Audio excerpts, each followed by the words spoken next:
proposal on the engineering work that we discussed at the meeting before last.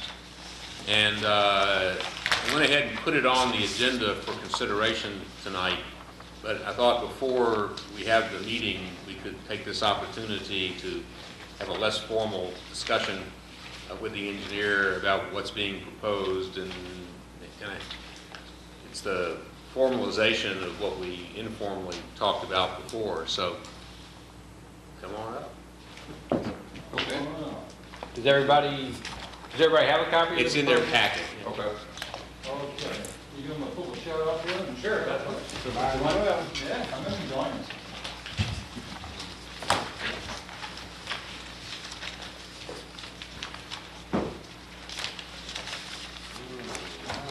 There you go. Good look like that. Where is I didn't remember seeing it. It's attached to your ordinance. Oh, it's part of the order. Yes, Jim,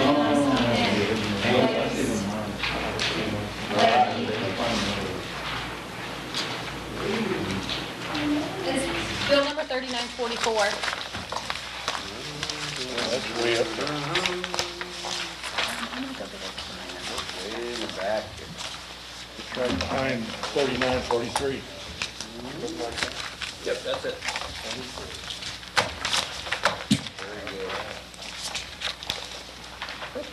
All right, this proposal from Cochran, this covers the water main projects that we discussed a month ago when I was here. We had the board that showed the 6 different projects.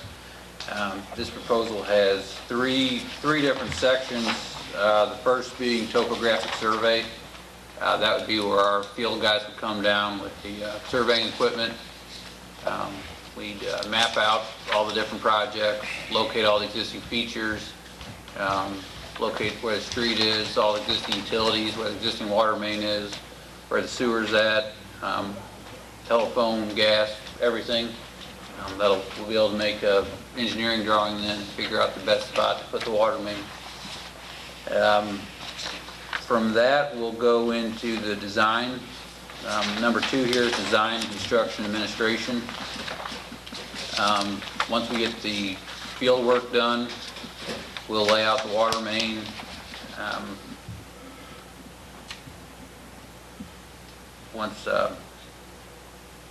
Part of this is these plans will need to go to DNR. We'll put this all together, get them to DNR, get it permitted through DNR, and then once we've got our construction permit from DNR, we're pretty much ready to go out for bids and try to get construction going. Also on item 2 here is construction administration. That would include holding a pre-bid meeting. We have all the contractors come in. They give them a chance to ask questions. We clarify anything that wasn't clear on the plans. We'll attend the bid opening and help run the bid opening. We'll review the bids. We'll put together a bid tabulation and then issue a engineer's recommendation to the city as to who we believe should be considered for the contract. And then once construction started, we would propose to review shop drawings and other submittals. We'd review the contractor would give us cut sheets on the pipe he's going to use, all the fittings, valves, hydrants, things like that. We would make sure it met the specifications that the city asked us to use. During the design phase of this, we would get with the city and determine what type of pipe they wanted to use, what type of valves, hydrants, all that type of stuff. That would be specified on the plans, and we would just verify that that is what they're going to be providing. And then the last item here is number 3, construction testing and inspection. Talking with Terry and Steve, they thought it would be appropriate if we were down here a little bit during construction also. What we've got here is for the duration of the contract, we'll be making two inspections per week. So while construction is going on, we'd have somebody down here verifying that the pipes were buried at the correct depth, that they were bedded correctly, thrust blocking was put in appropriately. Just all the requirements of the design plans will be verifying that those are followed accordingly. It also helps us to verify quantities that the contractors have put in. Within this proposal, we would also be responsible for reviewing pay applications that the contractor submitted. So, they would submit us pay applications monthly. We would review those to make sure they're requesting the appropriate amount of payment, and that they have the work done that they're claiming they have done. And then we would submit those to the city for their review. Could you explain that one sentence there and the scope of work, what we're talking about? It's the second to the last sentence. It says, however, the furnishings of such project representative will not make engineer responsible for construction methods and procedures used by contractor or the contractor's failure to perform work in accordance with. So if the contractor fails to perform that work, whose responsibility is it to make sure they do it right? Well, I guess we can make sure they do it right, but we can't, we're not going to tell the contractor how to do something. We're not going to dictate means and methods to the contractors how we want them to build something. We're going to tell them we want the water main to go down the street. We're going to tell them where we want it. We're going to tell them how deep we want it. We're going to tell them how to fix it, how to get it back to how we want it. But we're not going to tell them exactly how to do it. That's what we're getting at there when we say... Okay, so if he does it wrong or something... Well, we'll have bonds, performance bonds with Yeah. the contractor. But Okay. then, If but then contractor- why would we need to pay them? Well, they're doing the design, and they're going to do the inspection. And if the contractor fails to meet the design parameters, they'll say, city, the contractors has not met their contract. This is what we designed, and they didn't do it that way. And we'd order the contractor to fix it. Yeah. And if the contractor doesn't, then we'll have insurance, we'll have a bond. I think, That would allow us ultimately to hire somebody other than that contractor to do it properly. I think what he's getting at was when it says it won't hold the engineer responsible. The engineer won't be responsible for the contractor's work. The contractor will be responsible for their work. The engineer will be the one that says, hey, they didn't do it right. Okay. We're not going to hold them responsible, but he's going to assist the city into holding the contractor responsible because the contractor will have a contract that he has to follow. It's their obligation to do it right. The engineers will inspect it and assist it in making sure that they do it right. But the city's not going to come back and hold the engineering company responsible and make them pay for a problem that somebody else did. Now, If the contractor does it Exactly. wrong. If they design it They wrong, designed it wrong. no, that's that's a their, different that's issue. their, That's a different issue. Okay. And so your authority out there as an inspector, I mean, can you stop the work and say, hey, you're doing this wrong, If I'm the gonna go talk to the city people? If the city gives us or- that authority, yes, we can tell the contractor to stop, and we can, any work you do from here forward, if you keep Take a working, look you're not at going to get paid the for drawings it. again and make sure Yeah. we're doing it right and maybe. So you're not really the general on the, are you No. the general on the No, job? no, no, no. he's just our agent. So we're gonna pay you $113,000 to monitor, No, to design To the design projects. it. and to monitor Well- whether somebody's doing it right or not right. Yes. The first two, item 1 and item 2, are essentially the design portion of it. And then we'll put the project out to bid. Contractors will bid on the project. You'll select a contractor based on those bids. They'll begin construction, and then Cochran will begin, they'll inspect that contractor's work. And That's twice a that's week. typical, and that's how, right now, Twice a week you go out. Bear has an inspector on Porter Street, and he's making sure the concrete is the right mix, he's making sure that it's the proper slump. Are those He's- state inspectors? Is that a No, state they're, inspector? well, they're licensed, I mean, it's a licensed engineer, We're paying. We're paying them. yeah. But it's a level of expertise the city doesn't have in-house, and it requires some equipment and knowledge that engineers and surveyors have, and you rely on them then to make sure things are done properly. And where does the water department fall in this?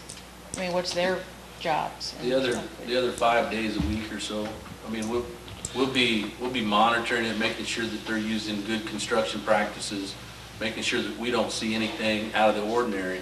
However, again, them people are under a contract to do the job properly, the way the contract's set up, the way the city wants it done.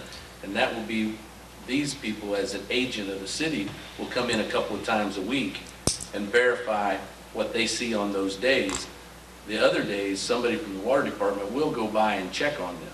But, you know, don't get too hung up on the fact that they're not being overseen by the engineer every day, because that's part of why the recommendation will come on who gets the job. I mean, these people know what they're doing. They're licensed contractors and stuff, so they know more about putting in water line than John Doe at the water plant maybe does. But You should just call Steve John Doe. no, at the water plant. And this is just very typical. We will be there daily. If we see something not right. Well, I just don't want another incident, what happened, and then nobody knew that things were capped off, you know what I mean? And it's, That job did not have a full-time inspector. I don't want that to happen again. Typically, what we tell the contractor is nothing gets buried without somebody inspecting it. Right. So they know not to cover up pipe that hasn't been looked at by somebody.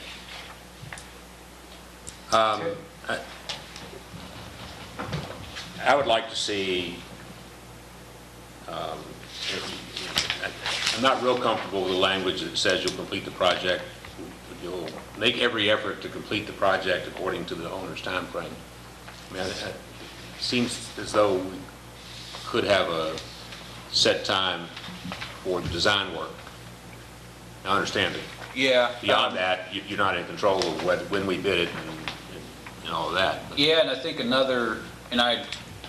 Martin asked me to send him a schedule, and I did that. Some things that come up on projects like this are, if we would get in a situation where we needed to get easements, and we have to start negotiating with property owners, that can delay projects like this. If the property owners aren't agreeable to signing right away, then we have to start negotiating with them. But in terms of the That's not schedule our that you sent me, which is the last page of It is in there. you don't have a problem with the completion date on the design work? No, but again, we can't, if there's a spot where we decide we don't want to go down the street and we need to get off the street and we're going to be on somebody's property or in somebody's yard, and we would have to get an easement from them, That's after it's designed, right? well, we wouldn't want to do our design as soon Oh, I as we're see. going to be able to go Yeah, through okay. somebody's yard Yeah. before we have their permission. So, and I don't necessarily think that that's going to happen on this project. For the most part, I think we're planning on staying in the right-of-way of the city streets, if not actually in the street.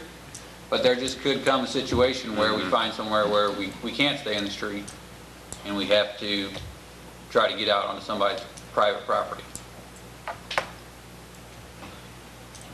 Maybe down St. Mary's Road.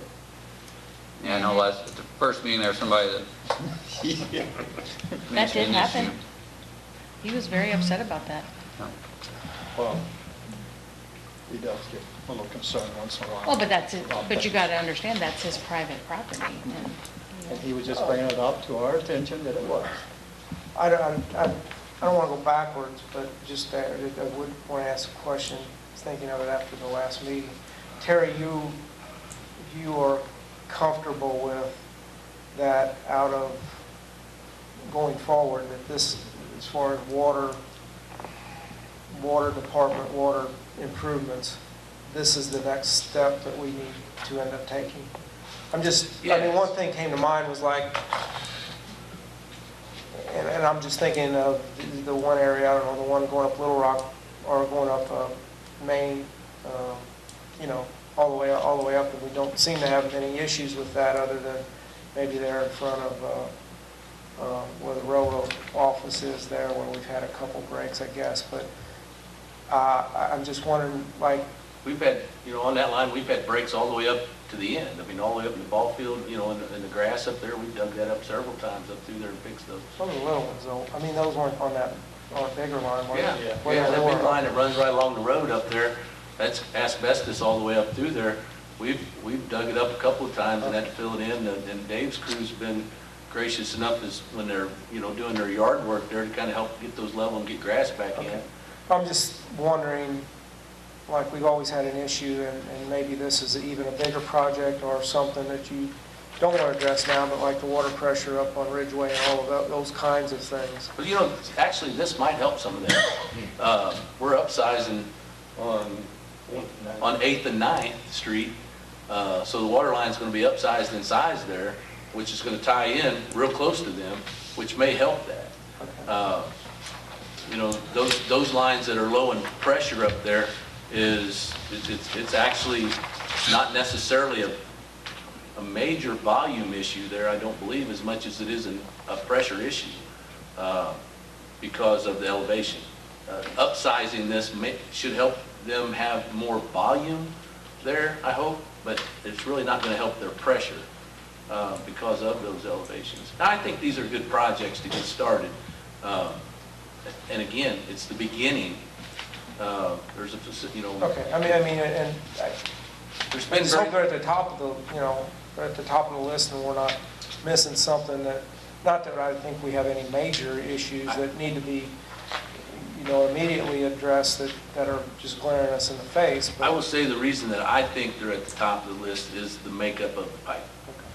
Of course, everybody knows St. Mary's is horrible, and we work on that all the time. But these others, we have problems with them. It's hard to work with. If they break, some of them you can't shut off, and it's asbestos. It's hard to go in there and cut in a new valve because sometimes you don't find a stopping point. I think it's a good project. I really do. And Or then I wouldn't suggest it. And then we're still thinking of, address this to both of you, that if we're going to do something over in the business park, as far as doing that time, still thinking of some TIF funds available for that.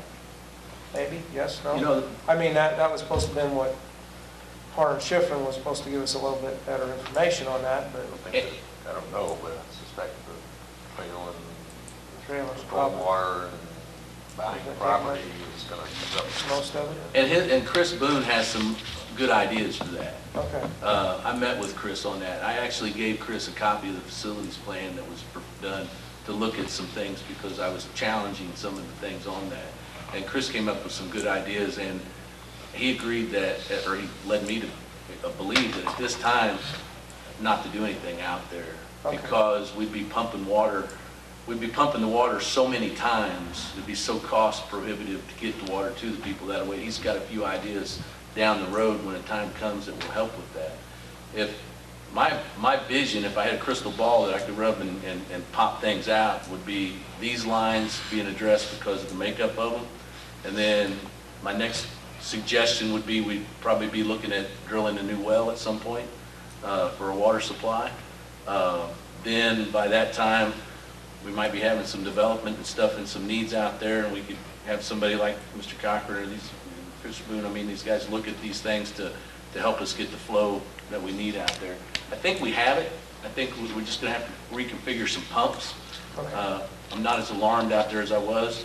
Water quality out there still is the issue that started that topic because of the THM levels. The new apartments out there is going to help with that. I think they're using 80,000 gallons a month or something, and so that's going to help with that. But I do think this is probably this and then a water supply backup would Okay. probably be my next two all right, suggestions. as long as you're, always like what you think.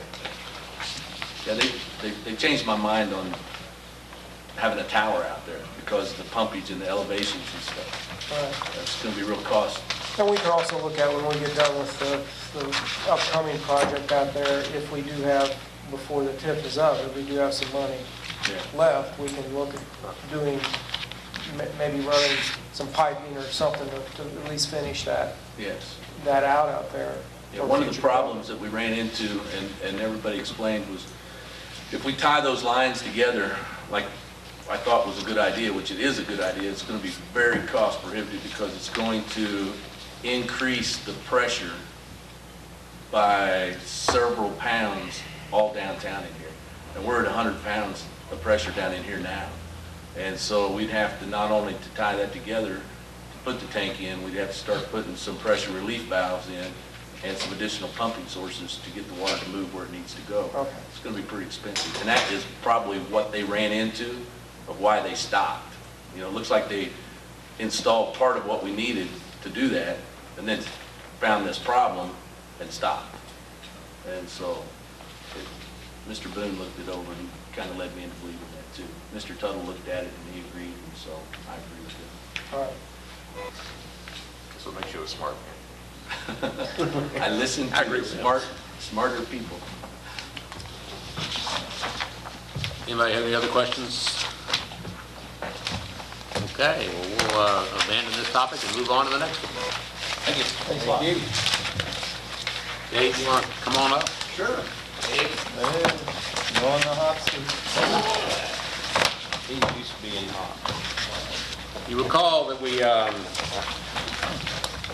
had a discussion about the debris that was out behind the old Bill Best building, and determined that under any other circumstances, that would be considered a public nuisance and would need to be removed.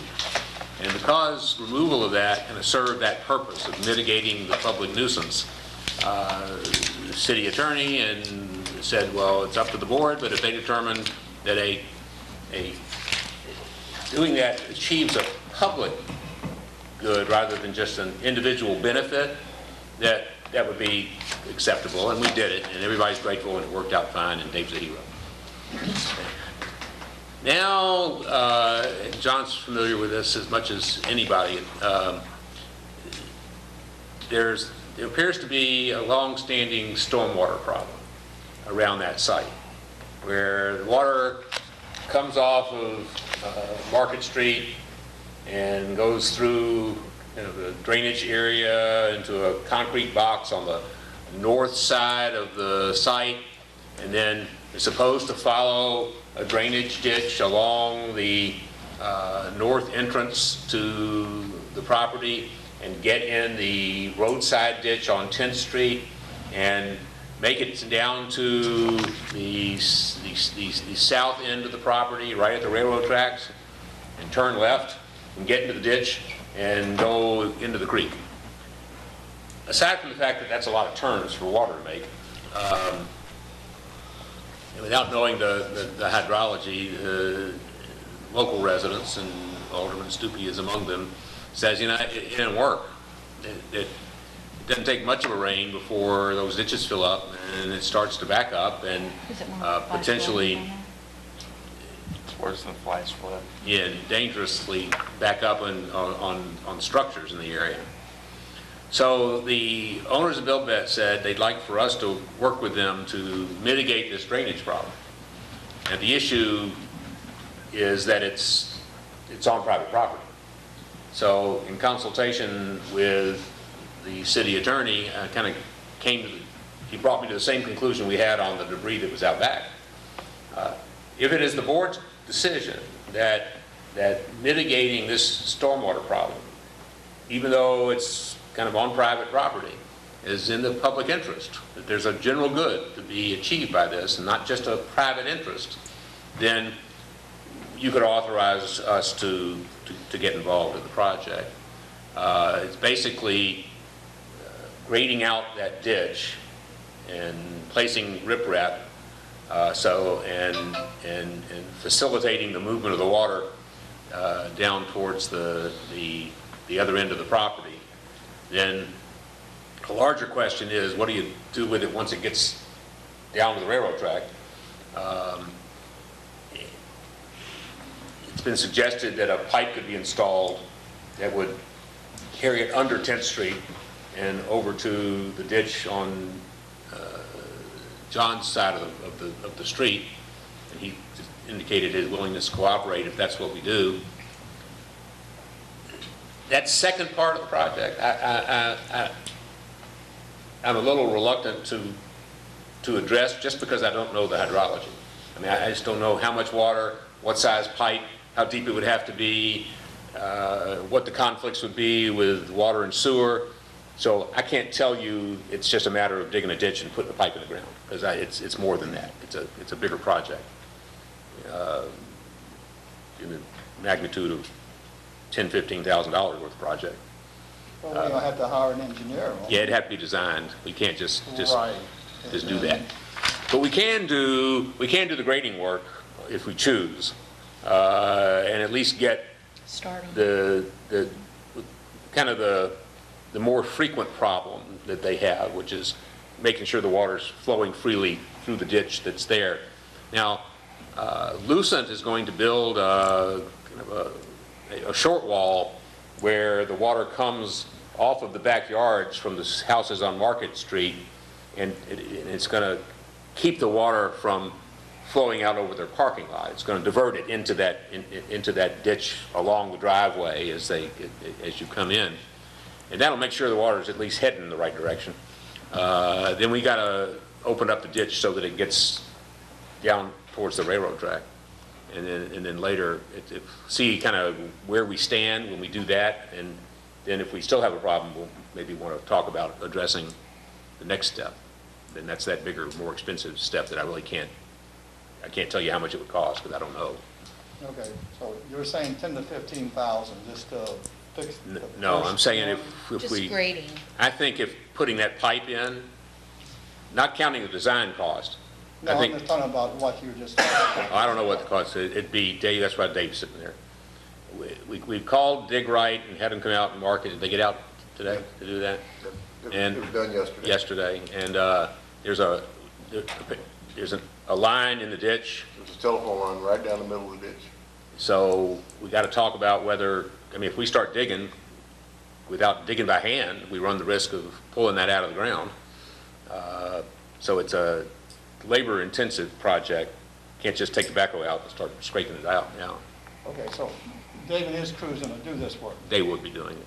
Yeah. And that's on city property. No, it's on private property. Private property? Dave, how do you feel? But it's the about roadside Wow. ditch.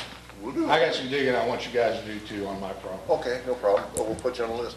Way on the bottom. I asked people from Lucent if they would contact AT&T and see if they would move that telephone line, because if we do this, we're going to continuously maintain it, and we're going to be constantly digging there. So if they could get that moved where it's out of the way completely, then it would be no problem. But like right now, it's going to be slow going, because that telephone line, it can be very deep in there.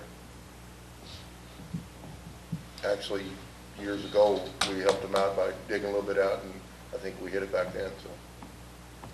Where this is that where you guys are putting in the sidewalk there? and everything? No, it was straight across from John's place there. That's Straight just- across, and I have to take a look at it. Now, if, Get an idea what we're looking at. you know, ultimately, the decision is that and the attorney advises us that, as with sidewalks, even though sidewalks may be technically on private property, the city has responsibility. And the same is true with stormwater. Even though a stormwater structure may not technically be on city property, the city has a responsibility for managing stormwater. And so, again, it has to be with your blessing. You have to be the one to determine that doing this work achieves a general benefit for the community or for more than one property owner. So there's more than one property owner along this ditch. Are any of the property owners willing to maybe help the city out to make sure that they got good drainage There's really, behind their property? there's really not on that side, other than Lucent would be along that particular There's ditch. more than that too, we all pay taxes. Well, one of the Well, I main mean- problems But is the most of the railroad. water, a lot of water is coming off the Market You Street. need the railroad. This Railroad. all started 30-plus years ago. Well, the railroad owns the ditch that all the rock's in, Where at? right by your place, where that railroad track is, that rock that's there. Every time they come by, put ballast, look at it, it's filled in there. I mean, that's some of the problem, because, it's backing up. I mean, if it could run out, but, the railroad's not gonna dig it out. Have you looked They at don't want us have you on looked at their the work that John and his wife I don't and think the they neighbor go did? down there. Yeah, they cleaned out They the ditch opened by it up this down by time. Balls is way down there. I'm talking from 10th Street down to your big pipe. That's, that's filled in there. That runs good through there. It's way down. It's still higher than the pipe, John. I looked at it. I know, but it flows good down through Okay. there. It chokes up down, way down when we opened it up this weekend. Where does it Okay, cross, maybe where you does don't it have to do the cross whole thing. 10th Street at? Parallel to the park, parallel to the tracks? What's that? Where does the water cross 10th Street, parallel to the tracks? No. You mean Goes across the road, Yeah. it goes at an angle, it's gonna go across their blacktop now and come straight across at our sign, that's where it comes. No, I mean, in the ditch. Oh, Where in the does ditch, yeah, it makes, there's too many 90s, Okay, so it crosses right by the tracks. yeah. Into the big ditch alongside of your business. My suggestion is that we limit our consideration at this point to whether the city personnel doing work on the ditch that is along 10th Street achieves the public purpose. And from what I understand, although I've never personally seen it, there's more than the built best site is affected when this water doesn't drain out properly. And the water goes across the street, and there's a homeowner just north of John's property and John's property that is potentially affected by it. Okay, so this will impact the parking lot at Built Best. Is this where I'm trying to figure out where I am with this project, you know. It's on 10th Street, You probably need to look at. but is it over by the railroad track side where 10th Street crosses the railroad tracks? No. Along there, or is it right along 10th Street going? It runs towards the- along, parallel to 10th Street, on the Okay, built best side of the road. okay. Now, if the city goes in there and does that, does that mean the city's responsible if something goes wrong? Well, in this case, we're not really doing any construction work. Well, but I mean, we're just pulling out Say the they hit a silt gas that's built line. up in the ditch over the Yeah, years. if we hit it, we're responsible. Oh, yeah, if we hit the AT&T line, we would be. That's why we're talking about relocating it rapid. How about if you have AT&T dig it out? Why would they? I They're the mean, ones that put the line down, I mean, that thing's been dug out numerous times in probably 40 years. the best I think we could hope them to do would be to move it, if they would agree to do that. I don't know, is it big or is it, I I mean, yeah, not. really don't think it's a real Yeah. big line, but like I say, it's right in the middle of that ditch. I thought you saw it down there. I We've, thought you saw it before. we've hit it before. Pulled it out, you don't remember what? God, it's been too many years ago. That's good. How deep you think it'd have to go to achieve this flow? I think you gotta, well, I mean, if you look at the culvert that comes under their north driveway, you know, it's a good, I don't know, foot and a half. We're gonna have to shoot elevations because Yeah. if they want that riprap in there, so. Well, you're gonna have, yeah, it's good 2 foot of excavation. Is it? Yeah. Ever been to? And then that, you know, that ditch is quite a bit lower than the road, so you know that line's not very deep. Yeah, I don't think we can do it with the line there, because the line, you know, they don't dig those things No. down very deep, they just push them in the ground. I think the whole thing is if we get AT&T to move that, then we can get it done in no time, but with it there, it's gonna be pretty slow going. You know, like I said, we ever have to maintain it again, it's still in there, so. Is there room, with what they just did? is Oh, there yeah, room for yeah, them to there's move? plenty of room. Yeah. And we'll be crossing, what, 3 water lines, Steve? Yeah, there's Yeah. an 8, a 4, there's a service line that crosses the ditch, sewer line. Yeah. Well, if the key's to getting that line moved to start with, why don't we see if we can get that? Well, of course, why move it if we don't want to do it, so. Well, the whole thing is the guy wanted it done by today, which is, you know, virtually impossible, but, All right, so his deadline's passed. Yeah, Let's so- let's not jump off the bridge here. we still got some time. You wanna go look at it? Field trip. like I said, no problems doing it, but that telephone line, if we could get it moved, that would be great. So if they move it, and we agree to make manpower and equipment available, they buy the riprap, that's what they said, we won't have any material cost. How long would it take you to? I'd say 2 days. 2 days? Yeah. 'Cause we So gotta that's get that three men, 2 days, and a backhoe? Yeah, we'll have to have that riprap stacked in there, you know, or make it look kind of neat, so. Yeah, you don't just throw it in, Yeah. place it. I don't know. I know a couple other places where they have a lot of flooding and some private property. I'm sure they hear about this, that they're gonna be asking for the same. Well, I will tell you that as a matter of policy, if someone calls me and ask about a problem on private property, I'd say, it's on your property, it's not a problem that we can address. And that is what I would say here. But for the fact that there may be more than one property involved and more citizens affected by this because it fills up and floods over the road. It's not really their problem though, Lucent. It's the city's problem. It all starts up on Market Street and that big culvert. And that's what I said, the city's the one that's liable because they started it back when Bill Best put that addition on. That big culvert went straight across down to the creek and they eliminated it and concreted it shut. And that's when, it's been 30 plus years it's been going on. Might be 40. And then with Westwood getting redone, more water's coming this way now too. I mean, he ain't seen that yet. You just wait. I don't care what you guys do, but he will be back down on a heavy rain when they're in business, when them cars is in water. Got water running through them. And it's happened numerous times. They had to move cars when Bill Best was in operation. Or they had water probably 3 foot deep in them cars. Put that short wall up, keeps that water from running across that parking lot, it's gonna put a lot of water on It's gonna go, trust me, it's gonna go over his wall. He ain't seen that yet. How does that impact you? He didn't ask my opinion about whether to build that wall. 2.5 foot. Really? Yeah. I didn't know that.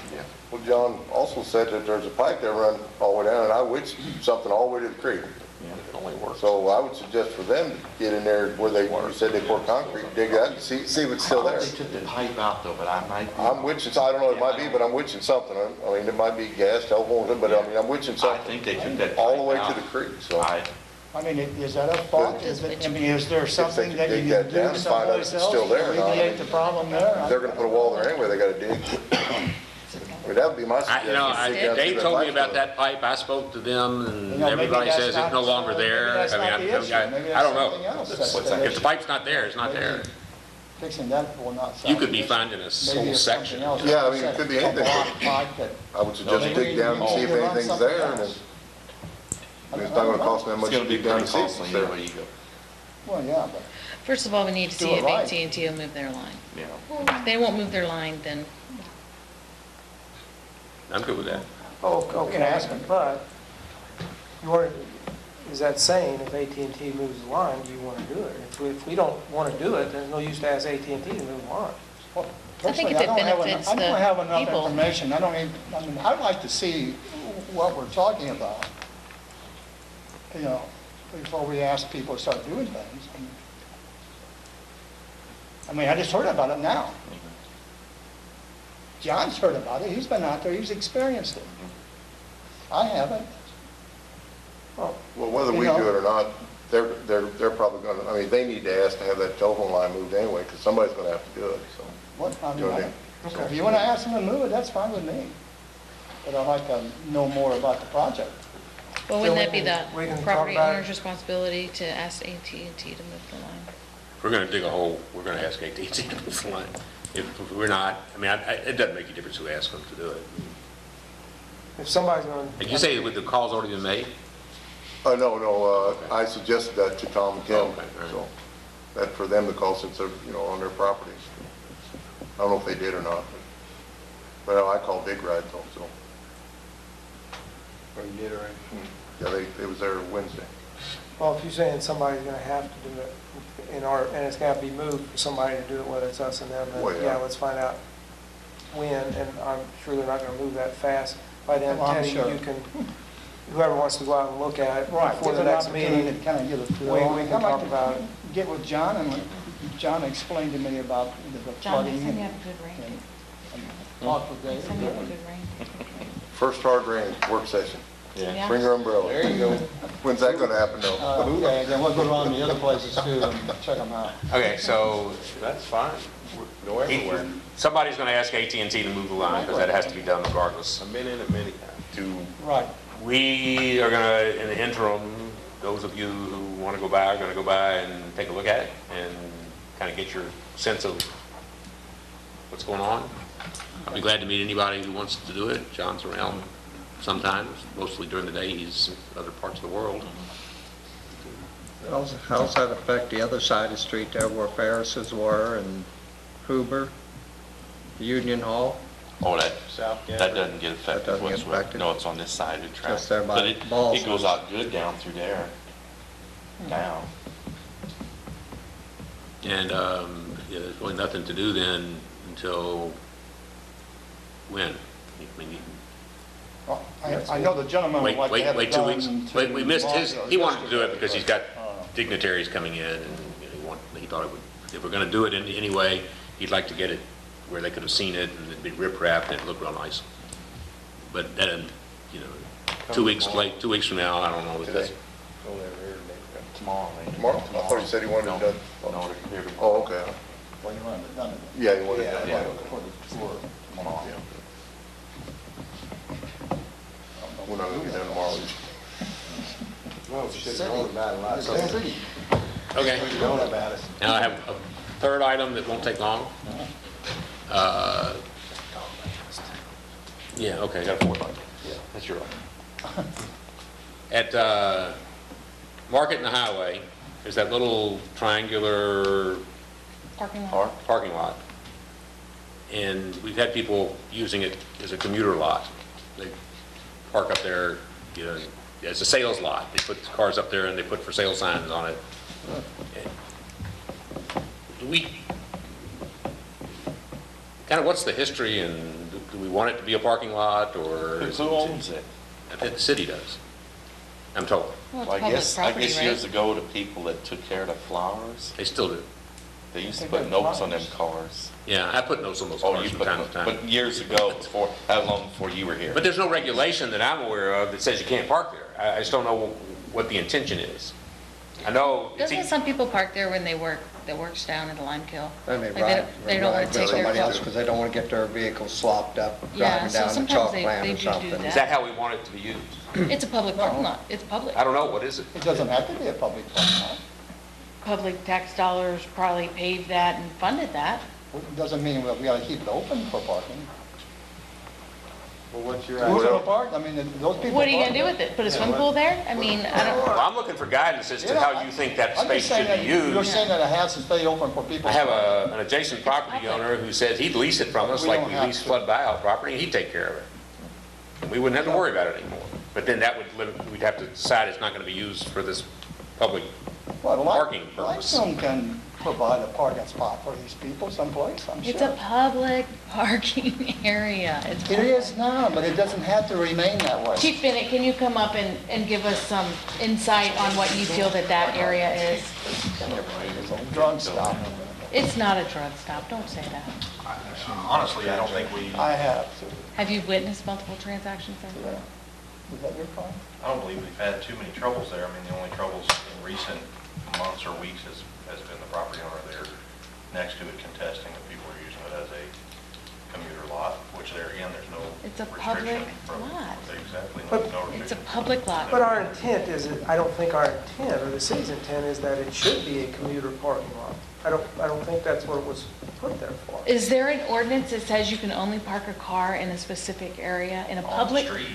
On the street, but in a public area? Is there like some kind of ordinance? 8 hours, 2 days, 9 days? Well, the city has the right, the board has the right to regulate Yeah. parking, where, the duration, it's just a policy decision. It's not a law, it's just. How long has that been there? I mean. give Well, me the a only guess. thing is, How long do you think it's they been? didn't want them parking there because it was so beautiful till whoever destroyed it here in the last year. Pulled And up now, the flowers. yeah, and Yeah. now the property owner's bringing it back.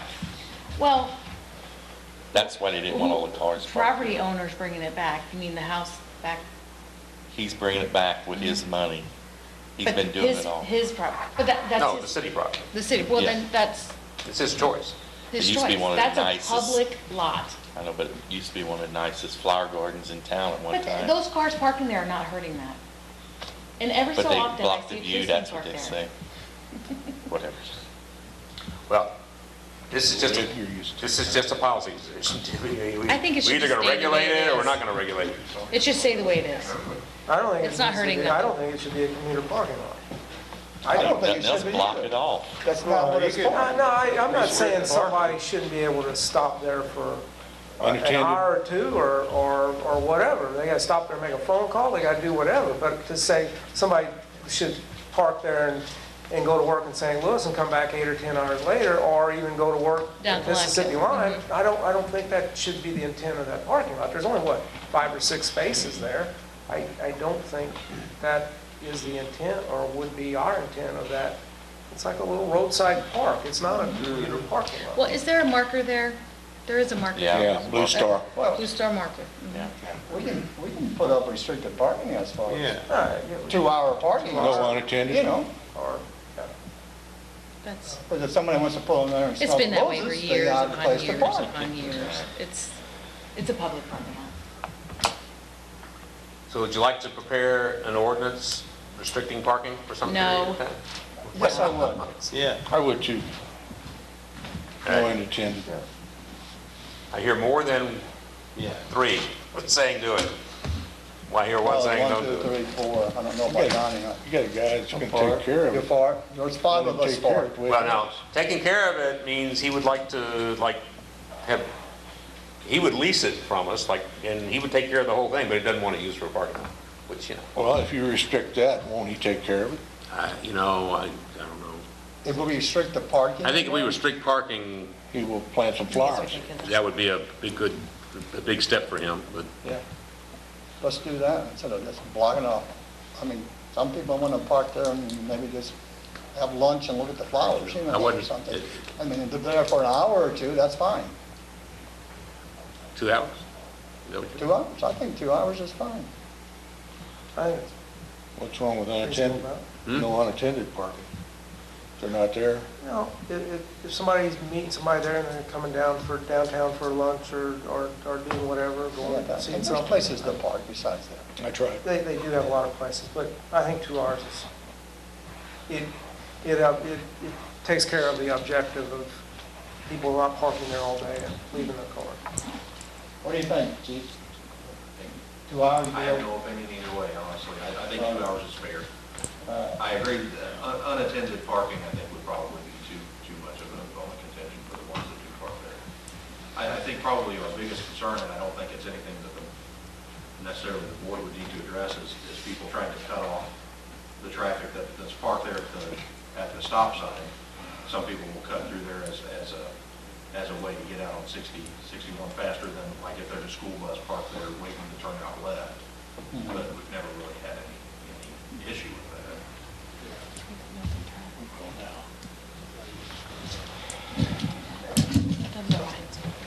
I thought, Okay, the other, done? thank you. All right, one more, wait a minute, now we got one more. One more. This, I passed out last meeting, the idea of the. Are they all the same? Yes, all of them are the same. The idea that what we need to do, closing the windows in, I went to Landmarks, These are all the same. and they were basically okay with the idea, although they didn't particularly care for what it looked like. So they said, would you mind trying to get somebody to give you some other ideas? And we did that, and I said, fine, that was no problem, so we did that, and these just came today. And these are 3 different ideas. It's changing the style of the windows a little bit, and also if you look at the top one, if you can read over there on the left, it's 3 different versions of a different look. One was a vertical vinyl siding. The middle one's a drive it, which kind of looks like, for people who don't know what drive it is, it almost looks like like a smooth stucco. And then the bottom one is the metal siding like we had talked about before. And in the order of cost, the vertical vinyl is the least expensive, the metal siding would be next, and actually metal might be I think the metal was the least. the vertical vinyl, and then the drive is the most expensive treatment. Yeah, we didn't really have a chance, we just got this a few hours ago, we really haven't had a chance to cost any of the rest of it out. What's colors on them? Whatever, something to go with the brick. How much more expensive are the windows? Or what? The windows are probably gonna be about the same as what we kind of had in there. So what'd you have- Does anybody have any feeling? You have to do get an architect? just to spend an hour on it. So, But still, they ain't afraid to spend our money. Well, you know, I agreed with them that I'm not, my idea, that was mine, that certainly wasn't necessarily the best. Can you go out and get somebody with a better idea? And I don't know, Yeah. I mean, we are under a time frame, and I know, but the only thing I kind of, so, they're giving us to run around like everybody else in town, so. okay, so maybe brick and then like the middle one there, what's that called, dry what? Drive it, Isn't that expensive? Very. relatively speaking, it's a spray-on It's a application. spray on and it looks like stucco? is it? Kind of like stucco. El Torero is What's, basically drive it. Right? I'd have to look at it. I think they got a drive-through too. And then the bottom one there was just a thought that he had, you know, we could put a digital, I'm just exaggerating here, but you know what, we could put a digital, since that's one of the entrances into town, we could put a digital message board on the side of there of things that's going on. Dave could take care of programming that all the time. There you Yeah, but go. we don't want it flashing. Yeah. I know what they said at the hospital and all that. I don't think he's serious. I know, but I'm I was just thinking cartoon characters walking across it. Yeah, I do like that Welcome to St. Genevieve on there. Yeah. I think, yeah. yeah, it looks nice. I don't know, I kind of like the middle one, the dry. Well, I kind of like the cheapest. Gonna get some prices together first. we'll cost it out, we'll try to get a idea of cost quickly. And I don't if think it, vinyl's good. You think that'd be good on there, vinyl? How long do you think that'd last? he's done it and said they've had good results with it. It's a vertical vinyl siding. It looks We more had like that a the other reverse ones. board and batten than it does It's nice. than a horizontal vinyl. So, But it's still not. Still fine. It's gonna- Did you say the metal was cheap? 25, 30 years. Cheapest? metal was, at this point, without checking out truly the other two, it looks like the metal would be the least It's the expensive. last. Well, you can put up big sections. Yeah. Oh, yeah. All right. We may do, in the next couple of weeks, email all of you, and we can get some prices on, some quick, down and dirty estimates on this pretty quick, but we want to get going on it, so we can present it to you. May not call a meeting to, well, of course, we could put the bids out without a meeting, but at least get your input on the cost. Say we just got this afternoon. But I'd like to get that done before the next 2 weeks. Well, you probably gotta go back before landmarks, don't you? I mean, we can Yeah, agree on I'll- whatever, but they may not And agree, right? I'll call special, we'll call a special landmarks meeting. They said they would gladly do that because we're running out of weather. Yeah, you're almost in October, so, yeah. Well, if anybody wants to take a real quick break, we got about 2 minutes. 3 minutes. 2 minutes, okay. Maybe someday she'll come around. She'll come around.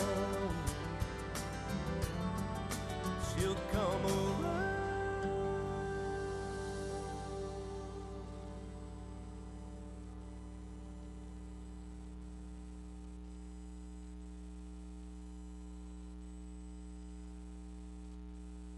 Lift the rug, open the door, shake it off, sweep the floor, face the music, take it in, breathe it out, learn to dance again, let it go,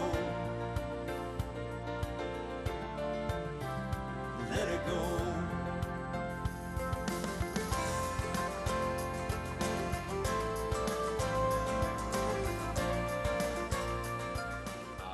value that they've given us for replacing the windows can be received if we do some other treatment.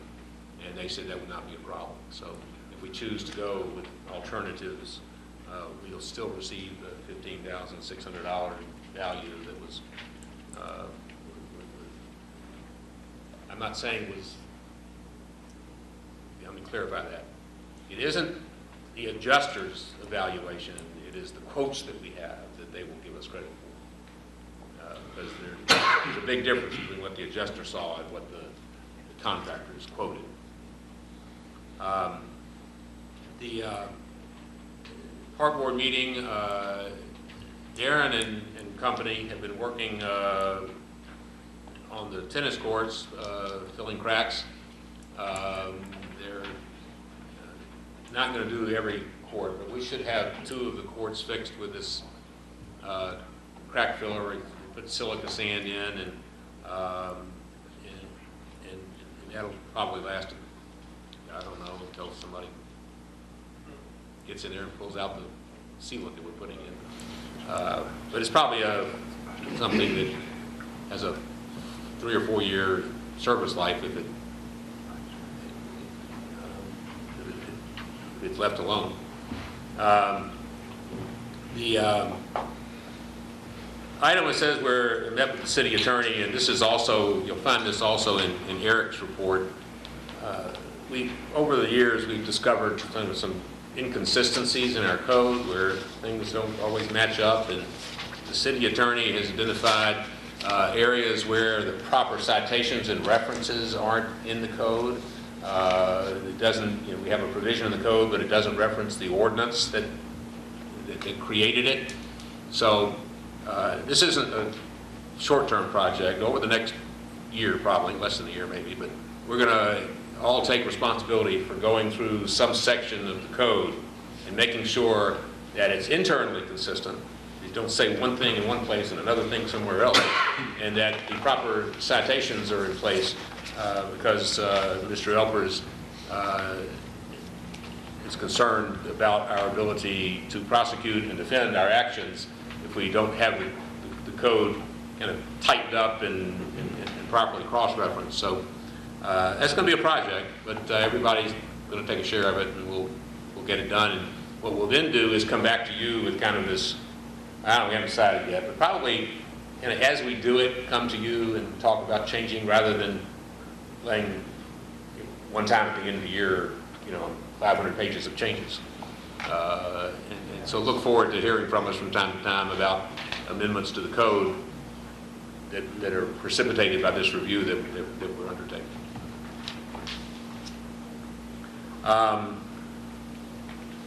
We had a fire equipment committee meeting last night. The mayor was there, and Alderman Ross was there. Does anybody? Alderman Stupi was there. Do you want to make a comment on that? Or? Yeah, John and I talked about it afterward, and there was a lot of good questions that came up, and of course, some of the people that were picked for the committee were not privy to some of the stuff that the city council already knew, and they were asking the right questions. And I think it's going to work out really well. A lot of times you have to kind of get past that introductory session to kind of get down to doing the work. So I agree. It was good. Yeah.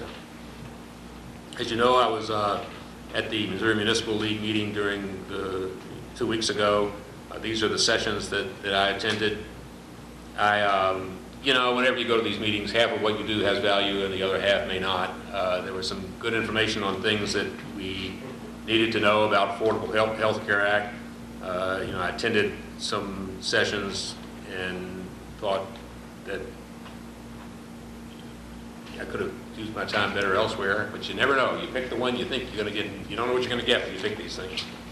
But I picked up the phone and called Pam and said, I just learned we got to get this report in by October the 1st, because none of us knew. So it was useful. We met with Leighton Insurance. We've selected a insurance plan that reduces the benefits to increase his co-pays. And to the employees, we reviewed that with the employees today. It's a 15.5% increase instead of the 27 they had proposed, so we were able to effectuate some savings. I'd also like to report we met with other people from Lakeland an hour later than the meeting we had over health insurance this morning, and our general liability and the coverages, the comprehensive coverages, will not have an increase. It may even decrease. So the amounts that we have budgeted, if you take the health insurance and the other insurance and you put them together, is pretty close to what we had budgeted, and that's good news. We figured a 10% increase for each, at 15 for one, and nothing for the other, and it'll all balance out. On this 15.5%, is that what an increase for the employees? Or just You increase, the employees lost benefits, so they're going to have more out-of-pocket expenses for health care. and the increased co-pay? Yeah, I can give you the sheet if you'd like to see it. Yeah, I'd like to look at it. Okay. See how much it's going to cost. It's not unsubstantial. I mean, it's Yeah, they're going to get hurt. yeah. So, kind of philosophically, the employees are certainly paying their share. As now, if you're healthy and you have no claims, it doesn't hurt you.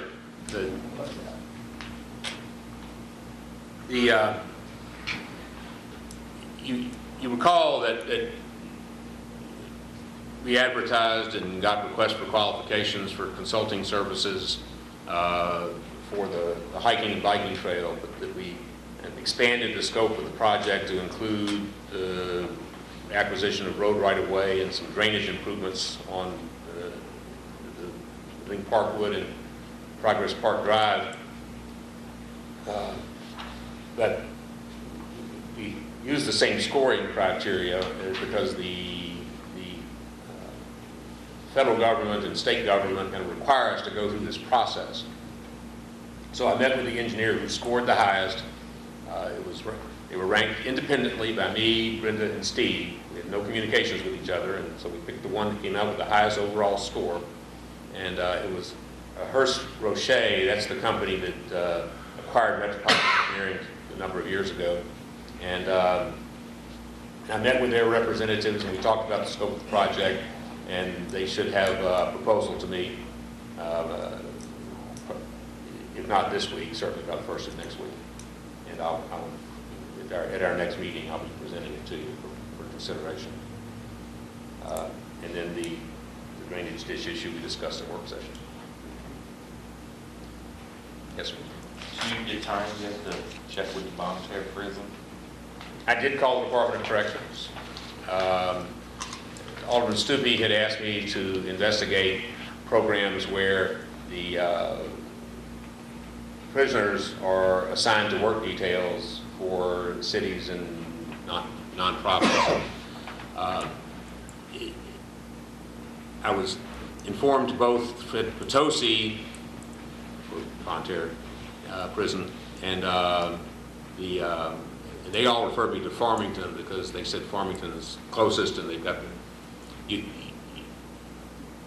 they do have a work release program. In order to use that personnel, you have to pick them up, bring them to your work site, provide supervision if they can't work independently, and return them to the prison. They won't do it on just project by project. They want you to sign a contract. You have to guarantee a minimum of 6 hours a day, 5 days a week, for some period of time, although they weren't firm on the period of time. And the cost is $7.50 a day per person. So in terms of just having them come in for a couple of days and do a project, that would not be consistent with their program. But if we had longer term opportunities for them, they would consider it. How much was it a day? $7.50. Good Lord, perhaps. Well, yeah, but can we interview them and find out what their talents are? Get who they sit to. Yeah. It might be concrete talents or something like that, we don't know. You work on roads. Besides the other talents, yeah. No, you Is know. that MoDOT then that goes and picks them up and then with the van? You see them on the highway? Well, I'm sure they do highway work, Is like that, road so crews. that's MoDOT Yeah. that goes and picks them If up? we wanted them, we'd have to go ahead and bring it back. You know, what do we have for them to do for a year? Grass. Well, we have that for that period. Dig that ditch on testing. Well, Dig the ditch. well, that's where we started. That frankly was what got us started talking In about that it. ditch out, there should be a continuance, both North and South Gabory Creeks, cleaning up, that's what started. I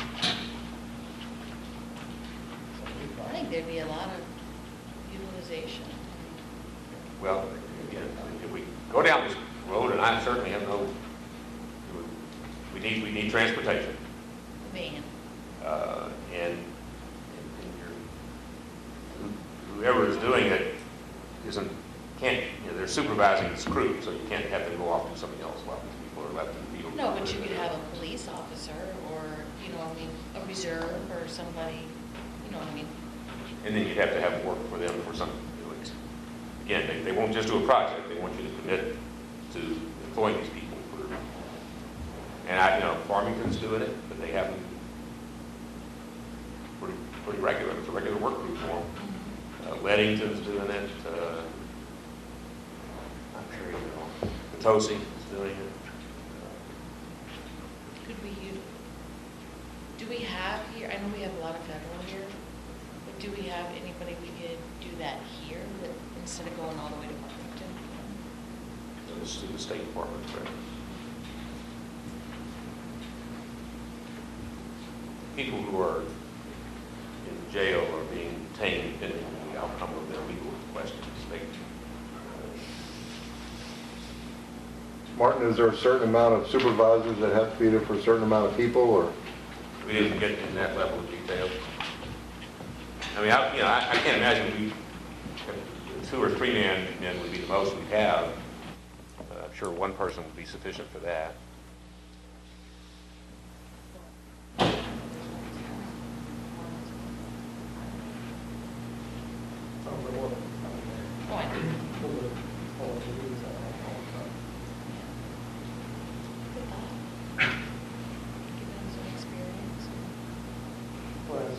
As he said, if we could come up with a list of projects and again, commit that person and the transportation back and forth, it might be worth it. I don't know this going into this time of the year, but certainly maybe looking at later on if we could develop that list. And I got the impression they're trying to avoid it just being a seasonal kind of thing. We could work out some, Dave could see and, the parks. Certainly. Well, I think we should be looking to pursue it with the residents and their information. Take But some what's- of the but stress what's off. required? Well, why don't I call them? Let maybe we me. could find some retired alderman or something that could supervise. Right? Let me see if I can get a sample of the contract that they use.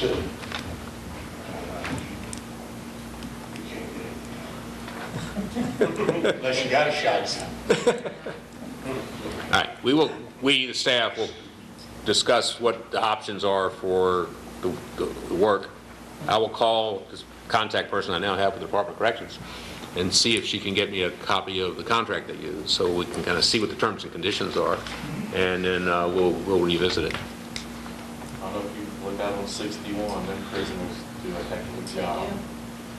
Like, get some cleaning done in a day. You can't judge a book by its cover. I mean, you have to, Well, you don't know this about me, but I worked in a prison for a number of years, so. Yeah. There are good and bad people in prison, too. Yeah, there's good and bad people not in prison. I mean, Anything else for Mark? All right, let's go into Sandra's report. Good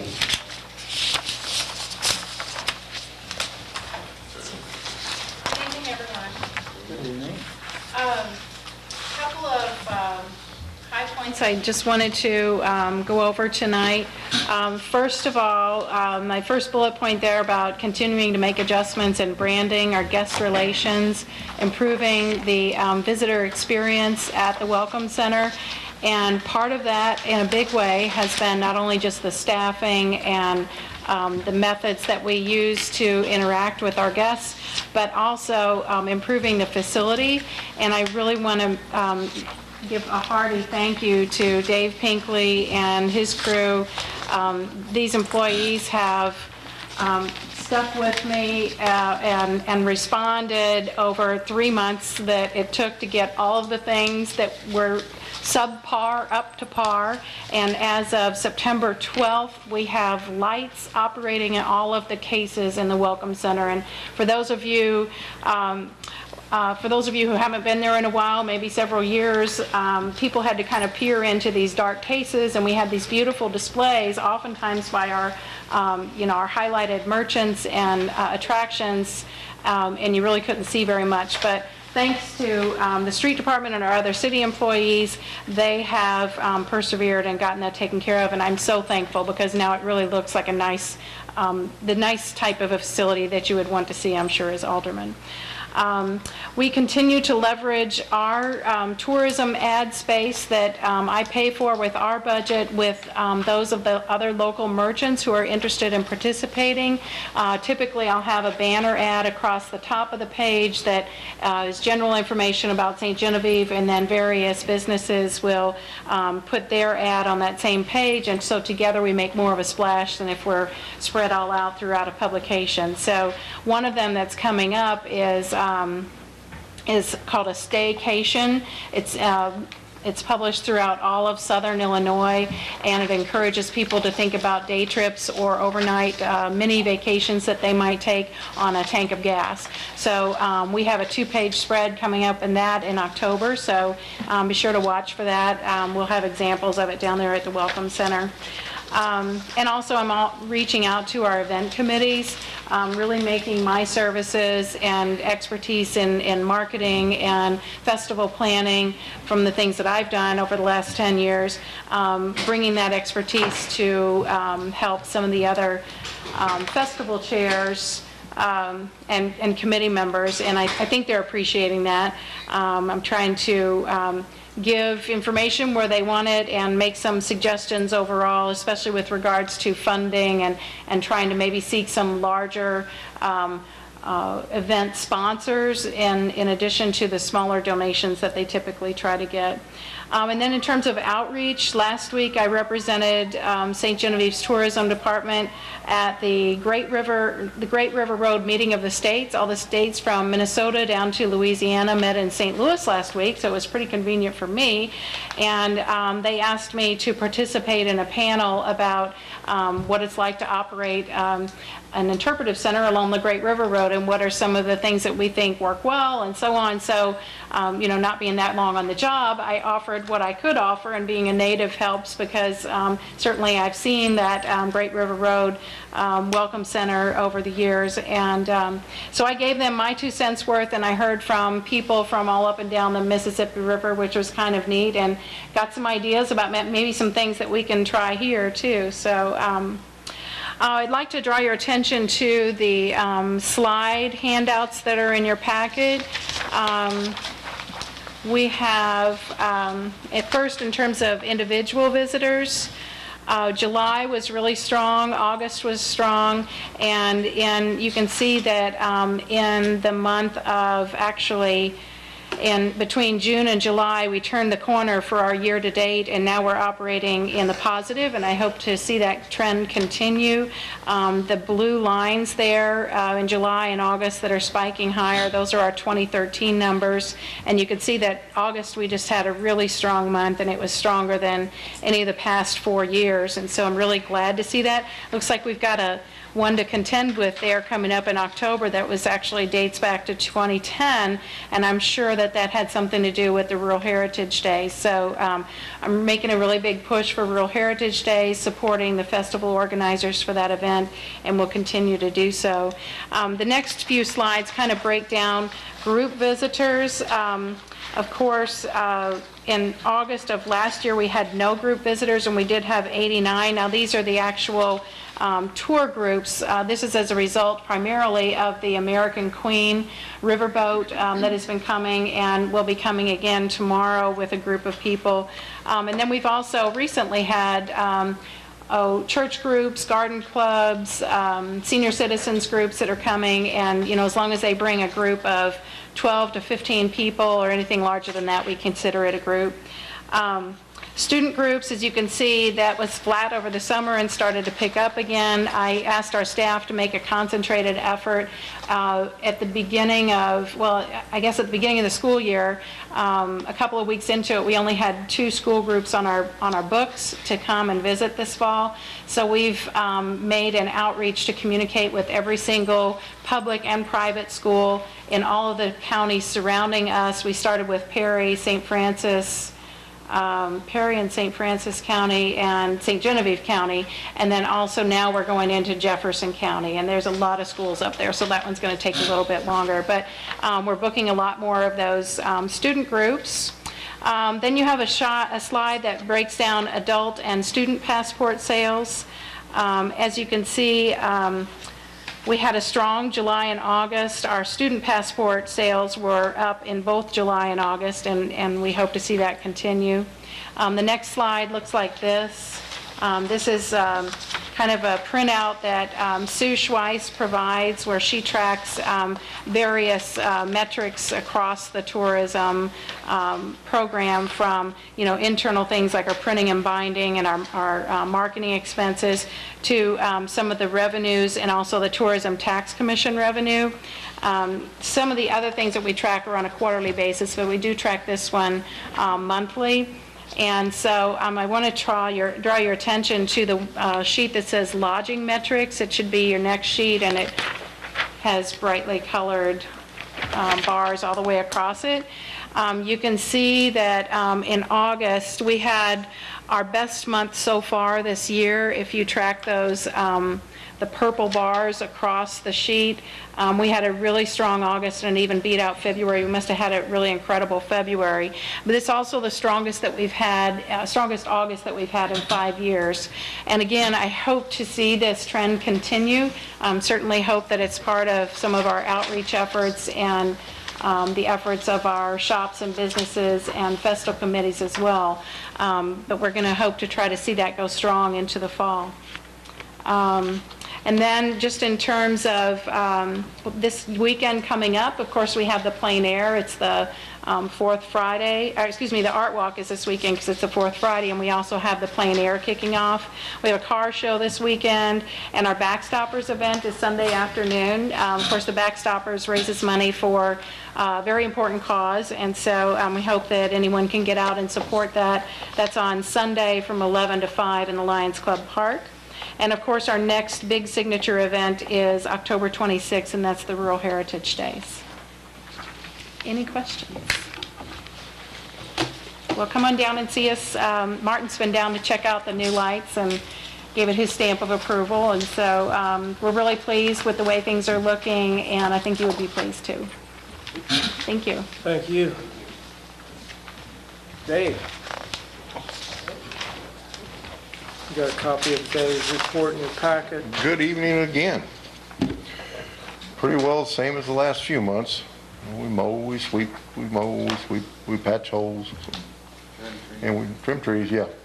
Hey, this report looks almost the same as it has the last 2 or 3 months. Just got a different date on it. Yeah, that's what I do. I just print it out, put a different date. We finished, Well, one of the new items is the gas company. yeah, I was So just you gonna say wanna talk about that. that? We have finished the sidewalk for the gas company and got the rail up, and that's job is complete, so, and they were happy with it, so. That's the one I want to touch on. I would like Martin to explain the cost. The cost of, the sidewalk? Who paid for it? Only thing it cost was the labor, because they paid for the sidewalk. I understand, but the people are calling griping, they think that the city, that's why I want Martin to explain to everybody what went on there. Okay. They think that the city paid for everything. No. Well, but I want you to explain it, because This is a sidewalk, as most of you know, is highly used by kids who are walking to school. We had a Safe Routes to School program that improved the pedestrian ways for kids to get to school once you got on the other side of the road. But this was a section of sidewalk that was deteriorating by the creek there, the drainage way, beyond the point of safety. It is on partially on the gas company property and partially not. The city has a policy of working with property owners who want to improve their sidewalk, generally by sharing in the dollar cost of the improvement. This was a special one because it has the drop off and had a guardrail, and there were lots of complications. So we approached the gas company and asked them to make the improvement. They asked if we could provide assistance. They provided all the materials. We agreed to provide the labor to do it, rather than they're going out and hiring a contractor and us writing them a check. So there was no special consideration given to the company here. It was the kind of cost sharing that the city does with any resident that is desirous of or willing to respond to our request to improve the sidewalks in the city to ensure public safety. And actually, the gas company paid for that section that didn't belong to them, so. Yeah, that's true also. well, what led to it, people on Market Street started calling me, want to know when they're going to start doing sidewalks up Market Street. And that's what I told them. Well, you did bring it to our attention. I told them the gas company was paying the majority. And when you do put a sidewalk in, a new sidewalk, the city pays a percentage, correct? We give them it's a dollar amount per front foot. But rather than doing that, Yeah, we right. provided the labor. Anything else for Dave? One other thing I have is, Martin brought to my attention that he said something about, for the railroad trestle, about putting up a sign up where RVs would hit it before they'd hit the bridge. I mentioned that to him about Okay. something, Well, I got to think about that because, like I say, Steve's got trucks that has to go through there to get to the sewer plant, which, like say, if the camper or whatever hit, they're going to hit it. What about a sign that's got like solar light, flashing light on it where it'll draw their attention to it on both sides? I was just wanting you two to investigate what's out there, like an L-shaped bar with, you've seen with balls hanging on it, or you'd hit the pole before you hit the bridge and it wouldn't damage your truck, like at McDonald's or whatever. Something in that kind of an order that would end up, and what you're talking might be, that would work too. Something that would catch your eye and, like I That might be a little more expensive than what I'm thinking. Is it the fact that they don't know what's there, or that they don't know how high their vehicle is relative to the height of the? Yeah, because we have signs all over there that, Yeah, but, Majority, 2/3 of the people that have hit it knows the trestle and the height. Yeah. they just forget what they're driving. The only other thing I can think of is maybe repainting it a different color for the trestle. A yellow or something. Yeah. I think you just go by there and you're not even thinking of it, and you just, so if you're gonna hit, my idea was if you're gonna hit something before then, it's not gonna damage it. Will wake you up to say. Because if it hit that, it's then already gonna hit the trestle too, unless you had it way back. No, I'm thinking back 50 yards or whatever, that would be back by the bridge and up the hill a little ways, that you would hit it before you would hit the bridge. I mean, how many a year do we have? There's 2 or 3 a year at least that hit the thing. At least, if not more. And the other idea was, maybe the railroad would participate. I mean, people keep running into their property, it's not doing it any good. So it's that, the railroad is the one that owns that. Didn't oh we check on yeah, that a if few there's years ago? damage to the trellis, the railroads. Didn't we check Now, on I have that trouble 2 years getting them to get really concerned. I mean, we've talked about the debris They won't that even builds move up on grass. the pilings that are holding it up and how it's being eroded around them, and it's kind of like, It's always been like that. Okay, my question to that is, I had somebody bring that up to me Sunday. We issued tickets for high grass in the city, correct? Yes. Why ain't they ever been summoned to court? They've never been summoned, correct? well, not since I've been here. Well, one guy told me he wants to see the city write him a ticket because he ain't even appeared in court because you don't do nothing at the railroad. When he seen, what was that, probably 15-foot stuff we were cutting down Sunday?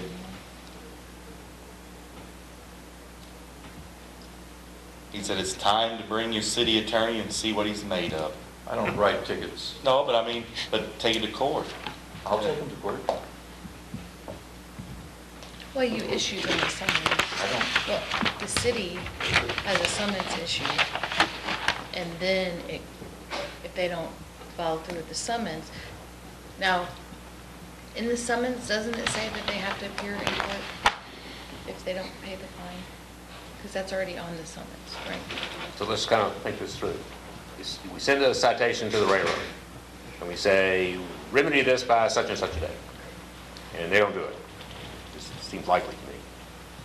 Then we send you have to serve a summons on somebody. Ticket, like. We have to serve it ticket, yeah.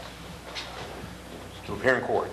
Usually, if you actually mail a registered letter to a higher level railroad person, like a vice president.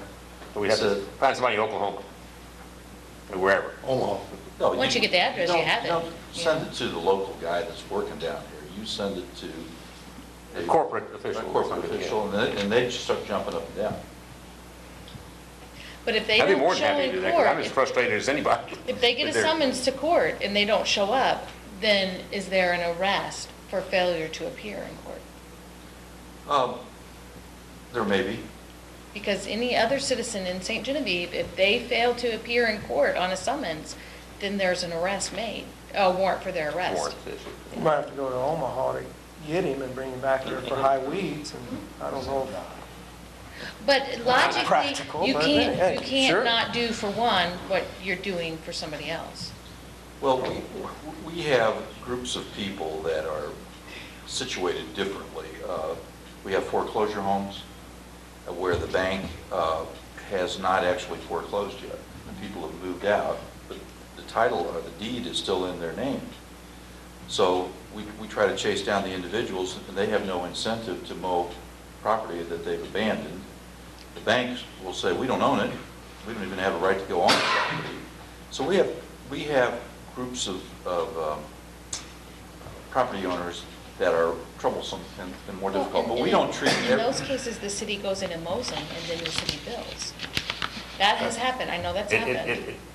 Since I've been here, the city attorney has advised us to have the mayor declare a property condition, public nuisance, and we have this emergency declaration. And he signs it, and then we do that. Gotcha. And the code does allow us to collect the cost. First, we bill them, and if they don't pay it, it would allow us to collect it through their property tax. We don't have that option. It would probably be worthwhile if we make a presentation to the board of how we enforce the weed ordinance and how we cooperate together, the police department and Brenda and the city administrator. We have a team effort, and I think we do a pretty good job. It's always the one or two things that look bad that draws the most attention. But we can probably show you statistics that says we do. I mean, the police department actually has to go out and knock on a door, and they don't really like doing that when they think that they should be out fighting crime or whatever. But we have an effort to be courteous to the property owners. So we don't treat necessarily a homeowner the same way we would treat a railroad company. So we try to treat the local people with a lot of courtesy. But it's just like somebody gets a speeding ticket and say, hey, you didn't give that guy a speeding ticket, I'm not paying mine. That will not work. That will not work. We can't catch everybody, but we can demonstrate that we will take effort for every violation in the community. But somebody says, I'm not going to court, I'm not going to pay my high weed ticket because the railroad didn't, that won't work. I mean, I just want to caution the community that that would be a risky approach to take. But I do think we owe you an explanation at least once every couple of years of how the weed ordinances are enforced in St. Genevieve and the amount of effort that we put into it to keep our community looking pretty good. I think it does look pretty good. And I'm going to meet with Martin and review other options too, so that we take advantage of multiple ways of dealing with it. I know it's frustrating to live next to a piece of property that is not being maintained. And so we tell people that we're not going to give you 6 months to fix this. We want it fixed in 24 hours. If they don't do it, and they put their neighbor through having to live next to the weeds and the mosquitoes, then they suffer a fine, we enforce it. But we don't try to pick on the local people.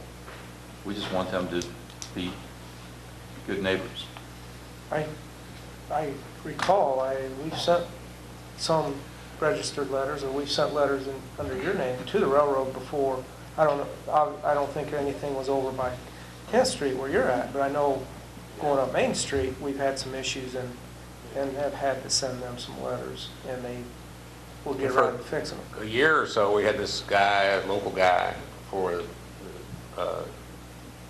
that was for UP, that was paying attention to it, but he got moved and nobody, it's fallen apart in the last year, I agree.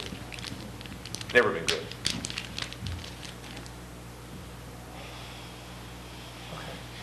Where were we? Anything else? Anything else for Dave? Okay, thank you, Dave. Okay, have a good evening. You have a copy of the fire department's report. Can I make this comment? I think any of the other department heads always come here, they always show up. I mean, Sandra, Dave, Chief Bennett, Steve comes, but yet the fire department, we never see them, see Mick, Okay. unless it is for money, or it's on a budget, or needing us to do something for If you them. remember, the board decided that he would show up once a quarter. We also talked about he is only a part-time employee. All these other people are full-time employees.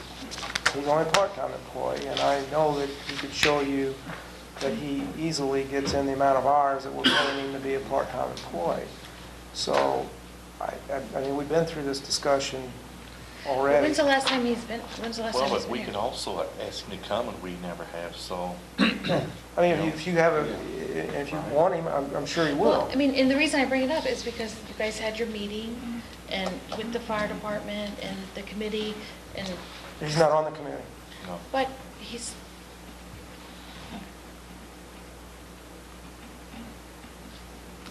So, unless you want to change it, but again, we've decided, and maybe you, I don't know, were you here at that meeting? We decided once a quarter was sufficient for him to show up? but I don't think he's done it. When was the last time you came to a meeting? Last quarter? Well, he was here, but it was for, I agree, it was for a specific issue. I think the question is,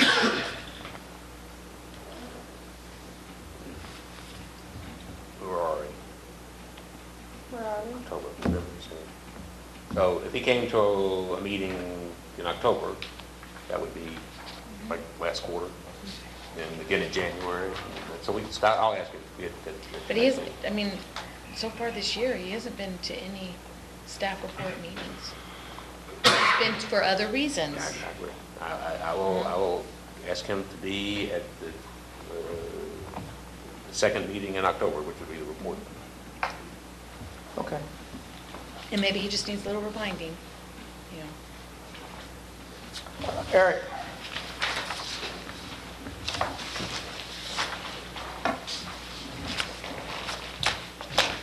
Good evening. Is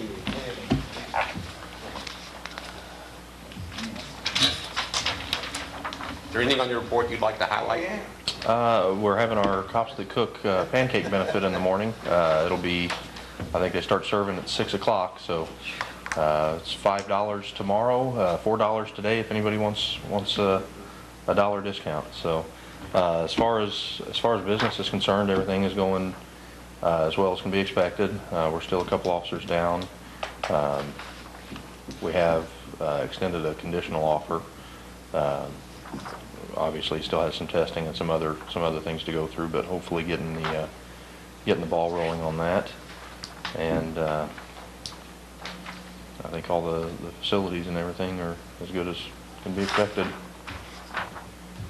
Chief, on the reduction in your staff size, are you looking to hire somebody, or what are you looking to do to help with Well, that? a couple of those positions are one that I can't fill under the circumstances with an extended sick leave. One of those is still underway. The available position that we have, like I said, I have extended a conditional offer, hoping to fill that one. The other two, until the clock runs or their situation improves, they're utilizing their sick leave benefits.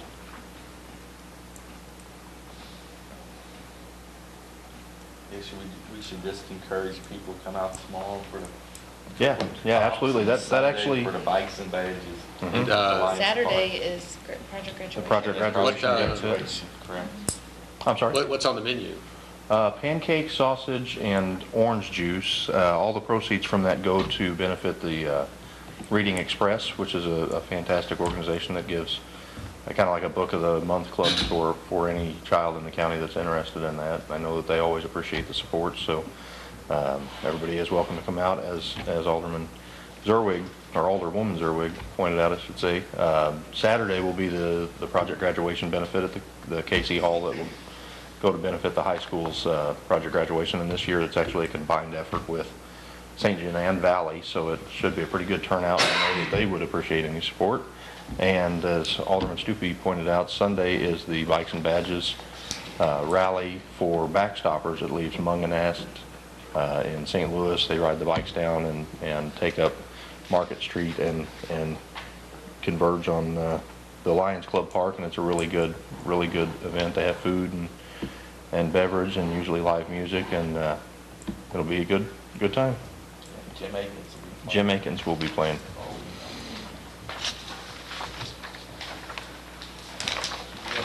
You got tickets there? I don't, but I can take a tally. I'll be there in the morning, so if anybody is interested, I can put you on the list, and my word goes kind of a long way with that. So. Anything else? Thank you. Thank you. Steve?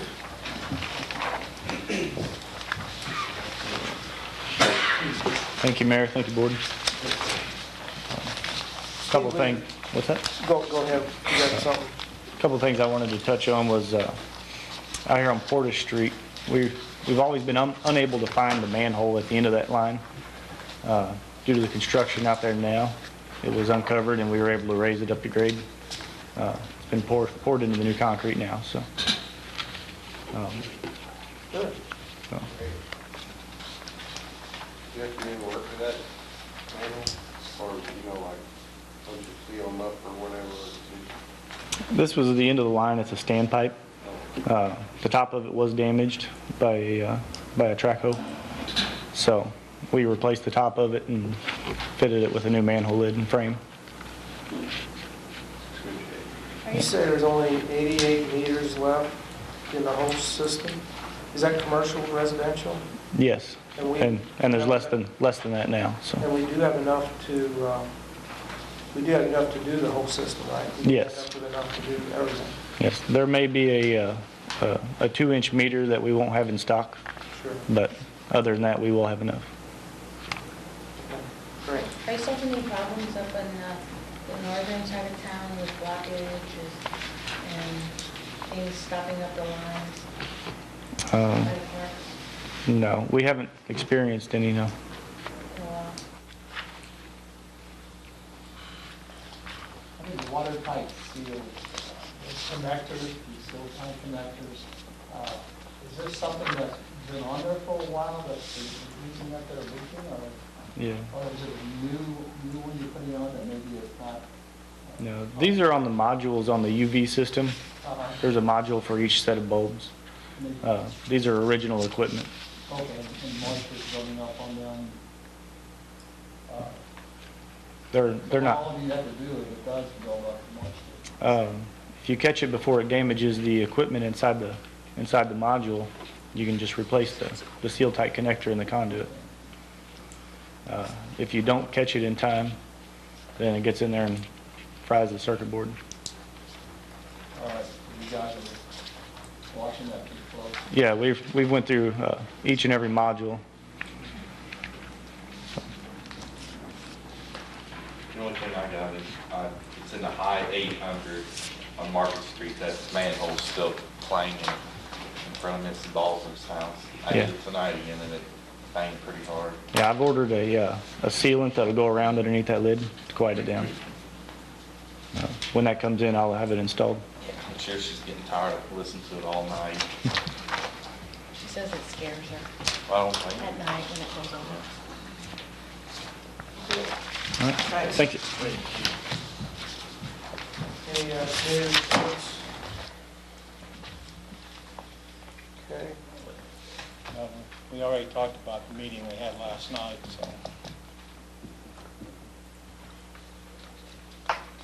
Okay, and we're planning another meeting in another couple weeks. It looks like it might be the week of, it might fall into the third week of the 15th, something like that. Looking at people's schedule. Okay, minutes of September the 12th.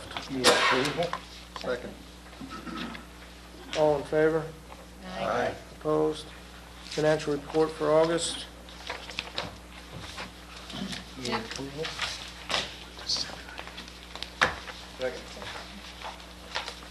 All in favor? Aye. Opposed? Resolution 2013-33, a resolution appointing Jonathan Kamal to the St. Genevieve Park Board. Jonathan, the name's not real familiar to a lot of people. Jonathan is the son of Paul and Rosemary Douglas. I think he graduated from college and really works out of his home, and asked if he can get involved in something, and so we're missing some people on the park board, so. Move approval. Second. All in favor? Aye. Opposed? Thank you. Old business, bill number 3940. An ordinance approving a memorandum of agreement with Alliance Water Resources Incorporated and Missouri Corporation to modify the initial professional service agreement dated August 12, 2010. Second. Roll call. Alderwoman Zerwig. Yes. Alderman John Stupi. Yes. Alderman Jokers. Yes. Alderman Donnie Stupi. Yes. Alderman Okenthus. Yes. Alderman Ross. Yes. 6 yes, 0 no's, 2 absent. Bill number 3940 now becomes ordinance 3881. Thank you. Bill number 3941, second reading. An ordinance approving a budget amendment to the City of St. Genevieve fiscal year 2013 budget relating to the federal levy fund number 45. Move to approve. Second. Roll call. Alderman Ross. Yes. Alderman Okenthus. Yes. Alderman Donnie Stupi. Yes. Alderman Jokers. Yes. Alderman John Stupi. Yes. Alderwoman Zerwig. Yes. 6 yes, 0 no's, 2 absent. Bill number 3941 now becomes ordinance 3882. Thank you. Bill number 3942, second reading. An ordinance approving the budget for the City of St. Genevieve for fiscal year 2014. Move to approve. Second. Roll call. Alderman Jokers. Yes. Alderwoman Zerwig. Yes. Alderman Ross. Yes. Alderman Okenthus. Yes. Alderman Donnie Stupi. Yes. Alderman John Stupi. Yes.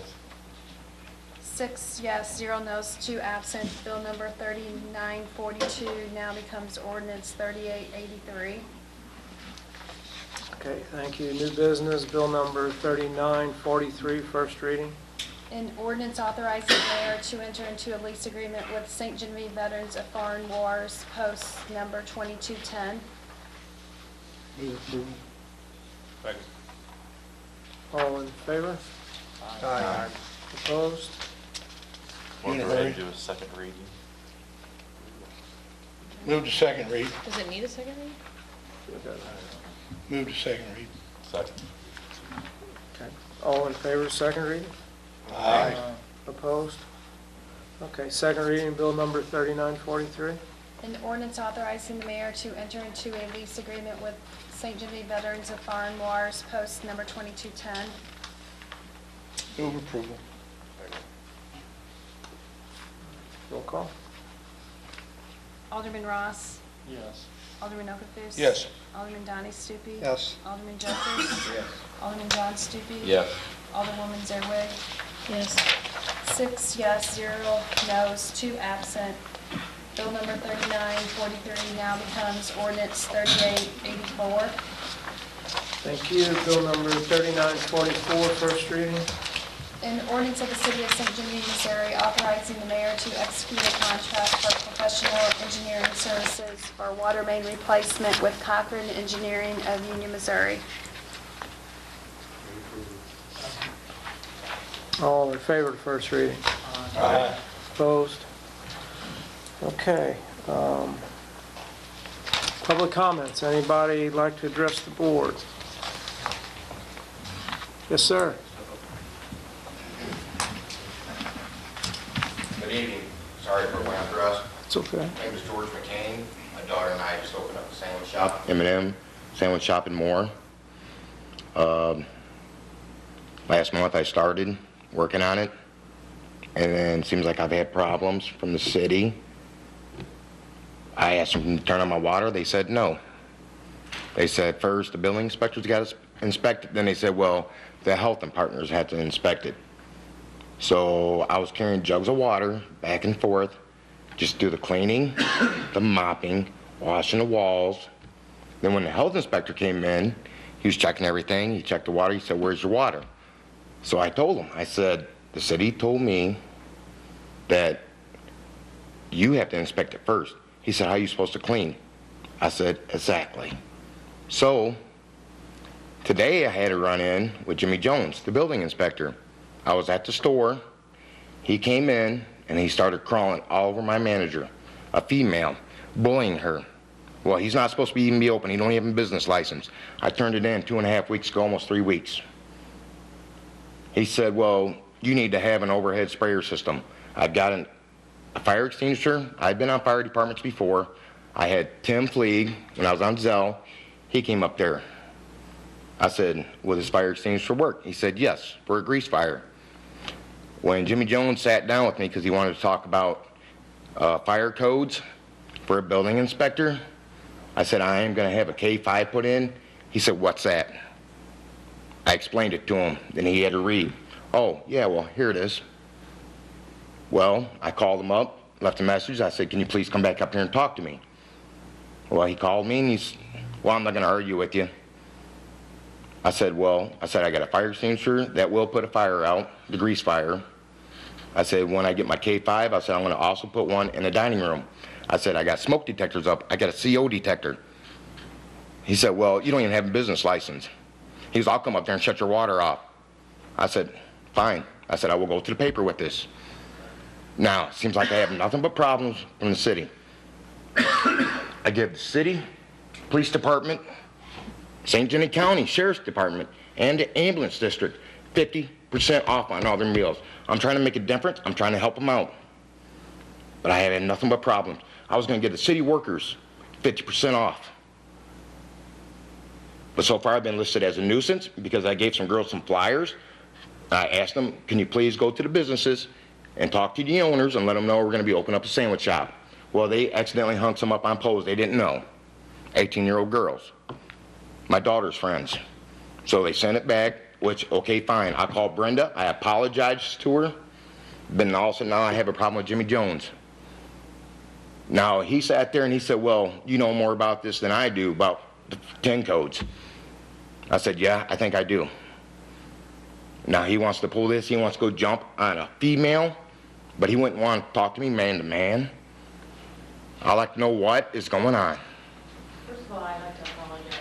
We never want to offend anybody or have somebody offended. Is there anything that we can do to correct this, to move his process along? I opened, he said, well, I'll come up there and shut your water off. I said, be my guest.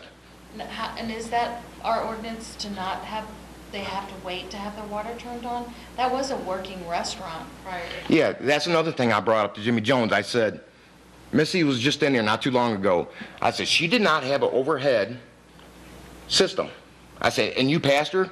I said, there was no triple sink in that place. Or there, she had one, but the one before that, and Anna's, no. They had a double sink, and it was by the mop sink. That is illegal. I said, you passed them. I said, how can you pass all these other people that did not have smoke detectors or a CO detector or fire extinguishers in it? And I'm going by the code. I'm doing the best I can. I want to have so much to work with. I said, I spent a lot of money in this town. I spent a lot at True Value because I had to do all the plumbing myself. I started working it, when I started last month, when I started working on it, I start early in the morning, and sometimes I didn't get out there till 2:30, 3 o'clock in the morning. Get a couple hours sleep, go back there, carrying big jugs of water so I can do my cleaning. I'm dedicated to this place. My wife knows it. It's like my second wife. But the crap I had to go through, excuse my language, I'm trying to make a difference. I'm trying to give somebody something for not that much where they got to pay for every little thing. And how I've been treated, you guys say, welcome to St. John. Why? I don't understand. They say it's a friendly town. I've been treated like dirt. It's my daughter, she's 17. She's part owner, I'm part owner. By the time I'm in a wheelchair, I want her to fall back so they can fall back on something. Because I became disabled about 3 years ago, working for Aspen Tree Work, doing tree work here in St. John, fell out of a tree. I ended up with neuropathy and everything else, got my neck fused, and they told me, we can get you pills to slow down the neuropathy, but you're just, everything else, I became diabetic. So I'm trying to get something established for my daughter. But for him to go in there and jump a female and not come and talk to me face to face,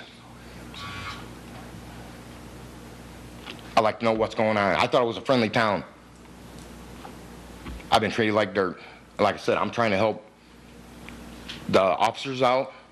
I know what they go through. I've been in a lot of burning buildings myself. I know what the fire department goes through.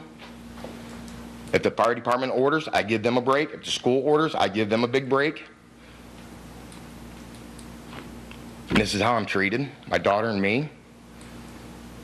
They told me the property I'm leasing, it must be a new law where I got to pay $15 for the sign that lights up. That the property I'm leasing, it's on that property, but they told me I got to pay $15 extra for that. I don't understand that because all the other ones that had a restaurant in there, they said, well, we didn't have to pay that. I only had 15 grand to work with. That's it. And if it wasn't for my wife, excuse me for saying this, but her uncle died, so she got a little bit of money. And I said, we got to do something to pay our bills.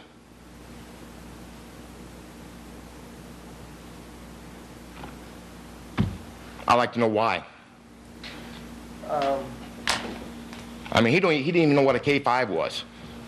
And he's talking, and the gas lines I have on my deep fryers, they're the new technology gas lines where if there was a break, they shut off like that. There's a magnetic in the end of them, and if they break, it shuts off.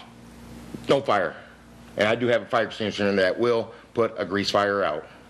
Like I said, Tim Fleeg from Zell Fire Department, when I was on there before I came disabled, I had him come up. I said, all right, I kind of, I know. I'm going to put one here, here, here. And he said, get a CO detector. I said, I've already got one. He was okay. He said, everything looks good then. 2.5 weeks, 3 weeks, I turned my application because they said, well, after the health inspector comes in there, and the health inspector, like I said, he called the city and he chewed him a new butt. He said, how in the world is this man supposed to clean? He said, I got to check the lines myself. He said, the 16 years I've been working, I've never heard anything like that. He said, who told him that? And I told him, I said, the city told me that. He said, 16 years, I've never heard of that. I said, well, that's what they told me. And that's what he told the city workers. He said, how in the world is this man supposed to clean? He goes, what have you been doing for water? I said, carrying these two big 5-gallon jugs back and forth. Now say I'm not dedicated, I run a taut ship. The other two places that were in there, the cleaning I had to do, it was disgusting, greasy, nasty. I run a taut ship. The people I hire, they clean windows all the time. They sweep the parking lot. I clean all the grease. Sunday, when I close, I break down, I tear everything apart, clean it. The exhaust fans, everything. I'm trying to make an improvement. I'm trying to do something for the community, but I'm just getting kicked, and kicked down hard. And he told me, he said, well, you're ahead of me, everything's good to go. Shook my hand. Now he's trying to say, well, no, I didn't. Does he have Alzheimer's? I would just like to know. He tells me one thing and then tells me something different. Martin, do you have something as to what happened? Why? Well, I is wasn't this like part of the license- conversation, so I can't. Have you ever approached the Different mayor or sides to our every city story. administrator about this No, beforehand? nope. I just found out that you guys were having a meeting tonight by some gentleman that was in there. He said, go down there. You know, the mayor and the city administrator will gladly sit down with you and work out some issues.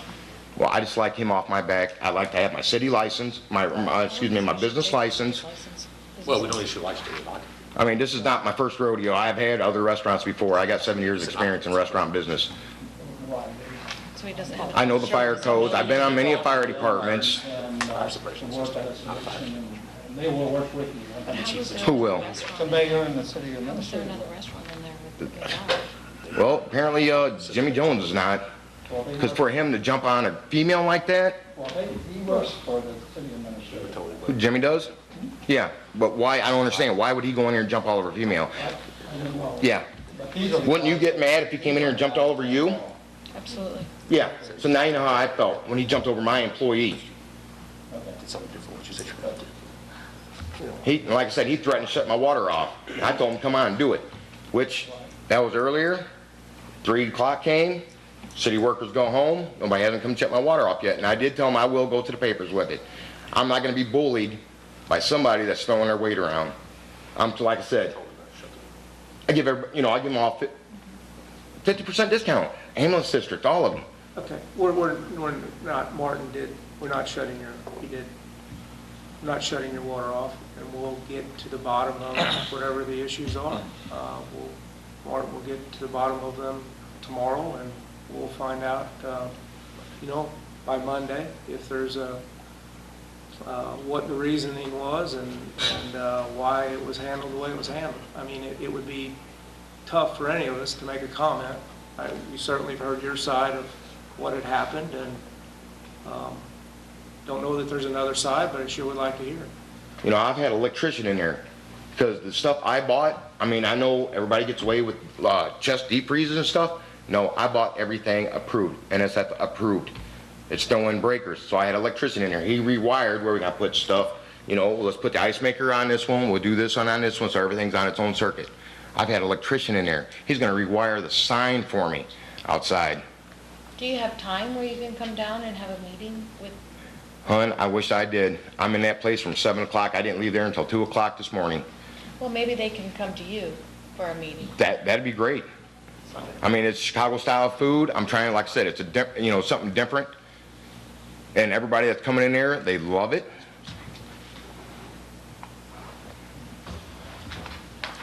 But the way he handled it, it was just wrong. But currently, you don't have an occupancy permit, correct? But you're open, Yeah, I'm open. but you don't have an occupancy permit. They said they were going to mail it to me. They said, we'll mail it to you right away. Okay, because I told them, they knew I was going to open up last Friday. They knew that. I told them that. They said, fine. They said, we will get a rush on it, and we will mail you your business license and everything. We're going to mail it to you right away. And here it is, almost 3 weeks. Okay. Now, why are they going to renege and, Well, I guess,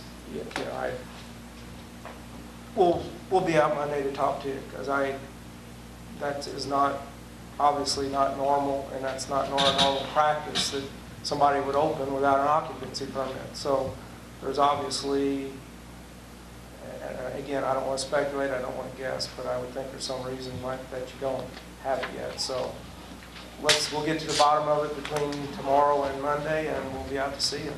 So I appreciate your comments, and we'll be out to see you. Okay?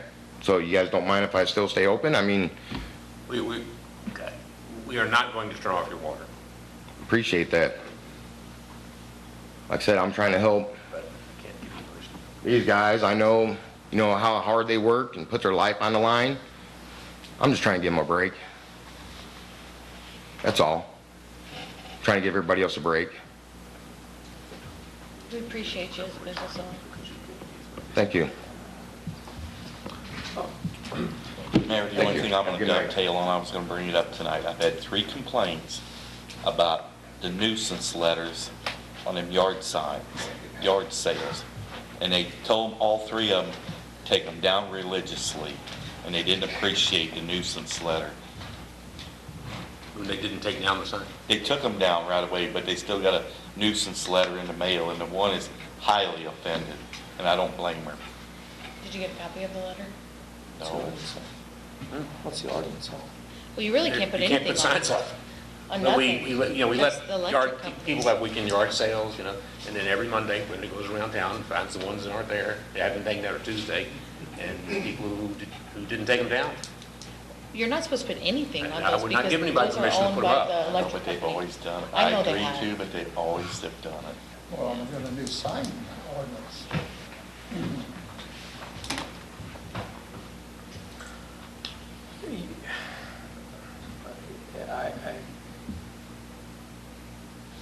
How do you want to handle that? I mean, honestly, if you got it there, do you, and I think we're certainly giving it somewhat of a leeway by letting people putting them up anyway. Where do you want to draw the line? I mean, we're obviously drawing it on the other side to start with.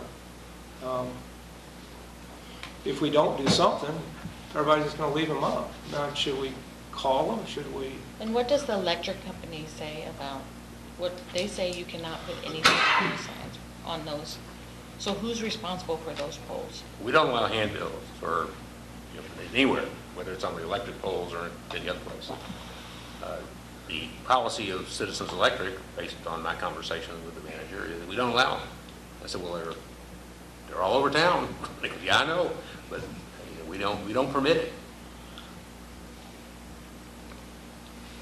So I mean, I think we should follow the ordinance, whatever the ordinance says, you know. We had a new sign ordinance, went through all that. Now, I'll review the language of the letter. If the complaint is that this kind of official language and it notifies them that failure to, and it probably does, cites the ordinance and says what the penalty for noncompliance is, and they say, oh, you're going to put me, you know, you're going to arrest me because I have my sign, didn't get my sign down in time, that might be a little heavy-handed. Yeah. But I'm sure that's how it reads, because that's how they all read. Take a look at it and see how it's worded. I think it's even been in the newspaper that they're not. Toby, wasn't that in the newspaper not to put signs on the yard sale signs? I thought we had that in the newspaper one time.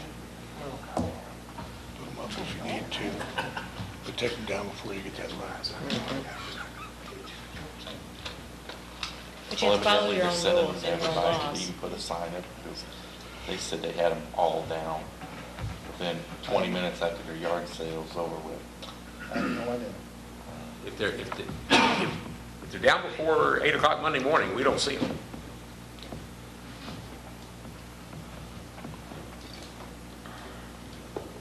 Any other business? Yeah, I would like to open burning to Yeah. maybe the end of the year. Leaves are starting to fall, and I guess if we can't do nothing with the railroad, we're gonna continue down through there, so I'd like to open burning. What do you think? 1 October, or Huh? you want to start it in 1 October, or? Start it tomorrow. I don't know, whatever, to the end of the year. And what did we do last year? Well, if it's Wasn't windy, it- you don't and all that. Wasn't it a couple months, we gave them like October, November or something like that? I think we even extended it last year for some reason, because Yeah, I it think was we did. it I was think we warmer. made it I don't know, I think you had a lot So, of. It's up to you. I don't know, want to make it our last quarter of the year? 1 October to the end of December, or you were saying the first of the year? That'd be the same. And reminder that people have to get a burning permit? No, it's open. No, burn. it's open burn. burning, okay. I make a motion. Do What do it you from know? Second. October 1st to the end of the year. All in favor? I second. All right. Opposed? Okay. Anything else? All right. Motion to adjourn? No, we had a liquor license. Oh, I'm sorry, okay. Approval of a temporary liquor license from the St. Genevieve Eagles, 617 Kiefer for a license for in the street for an Eagle Picnic Poker Run to be held on October 19, 2013. Second. All in favor? Aye. Opposed? And the St. Genevieve Chamber of Commerce seeking permission from the city to use a downtown lamp post for their 11th annual Scarecrow Spectacular. All in favor? Aye. Opposed? Okay. Now we got I don't know if that requires board action.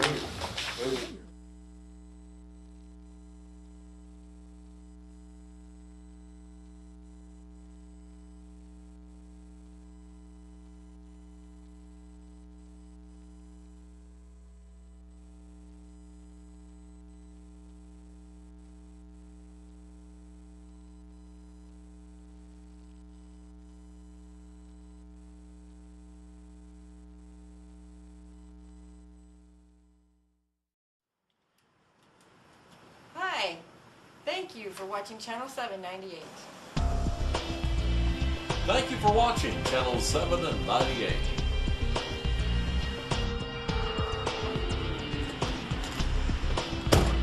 Hi, thank you very much for watching Channel 798.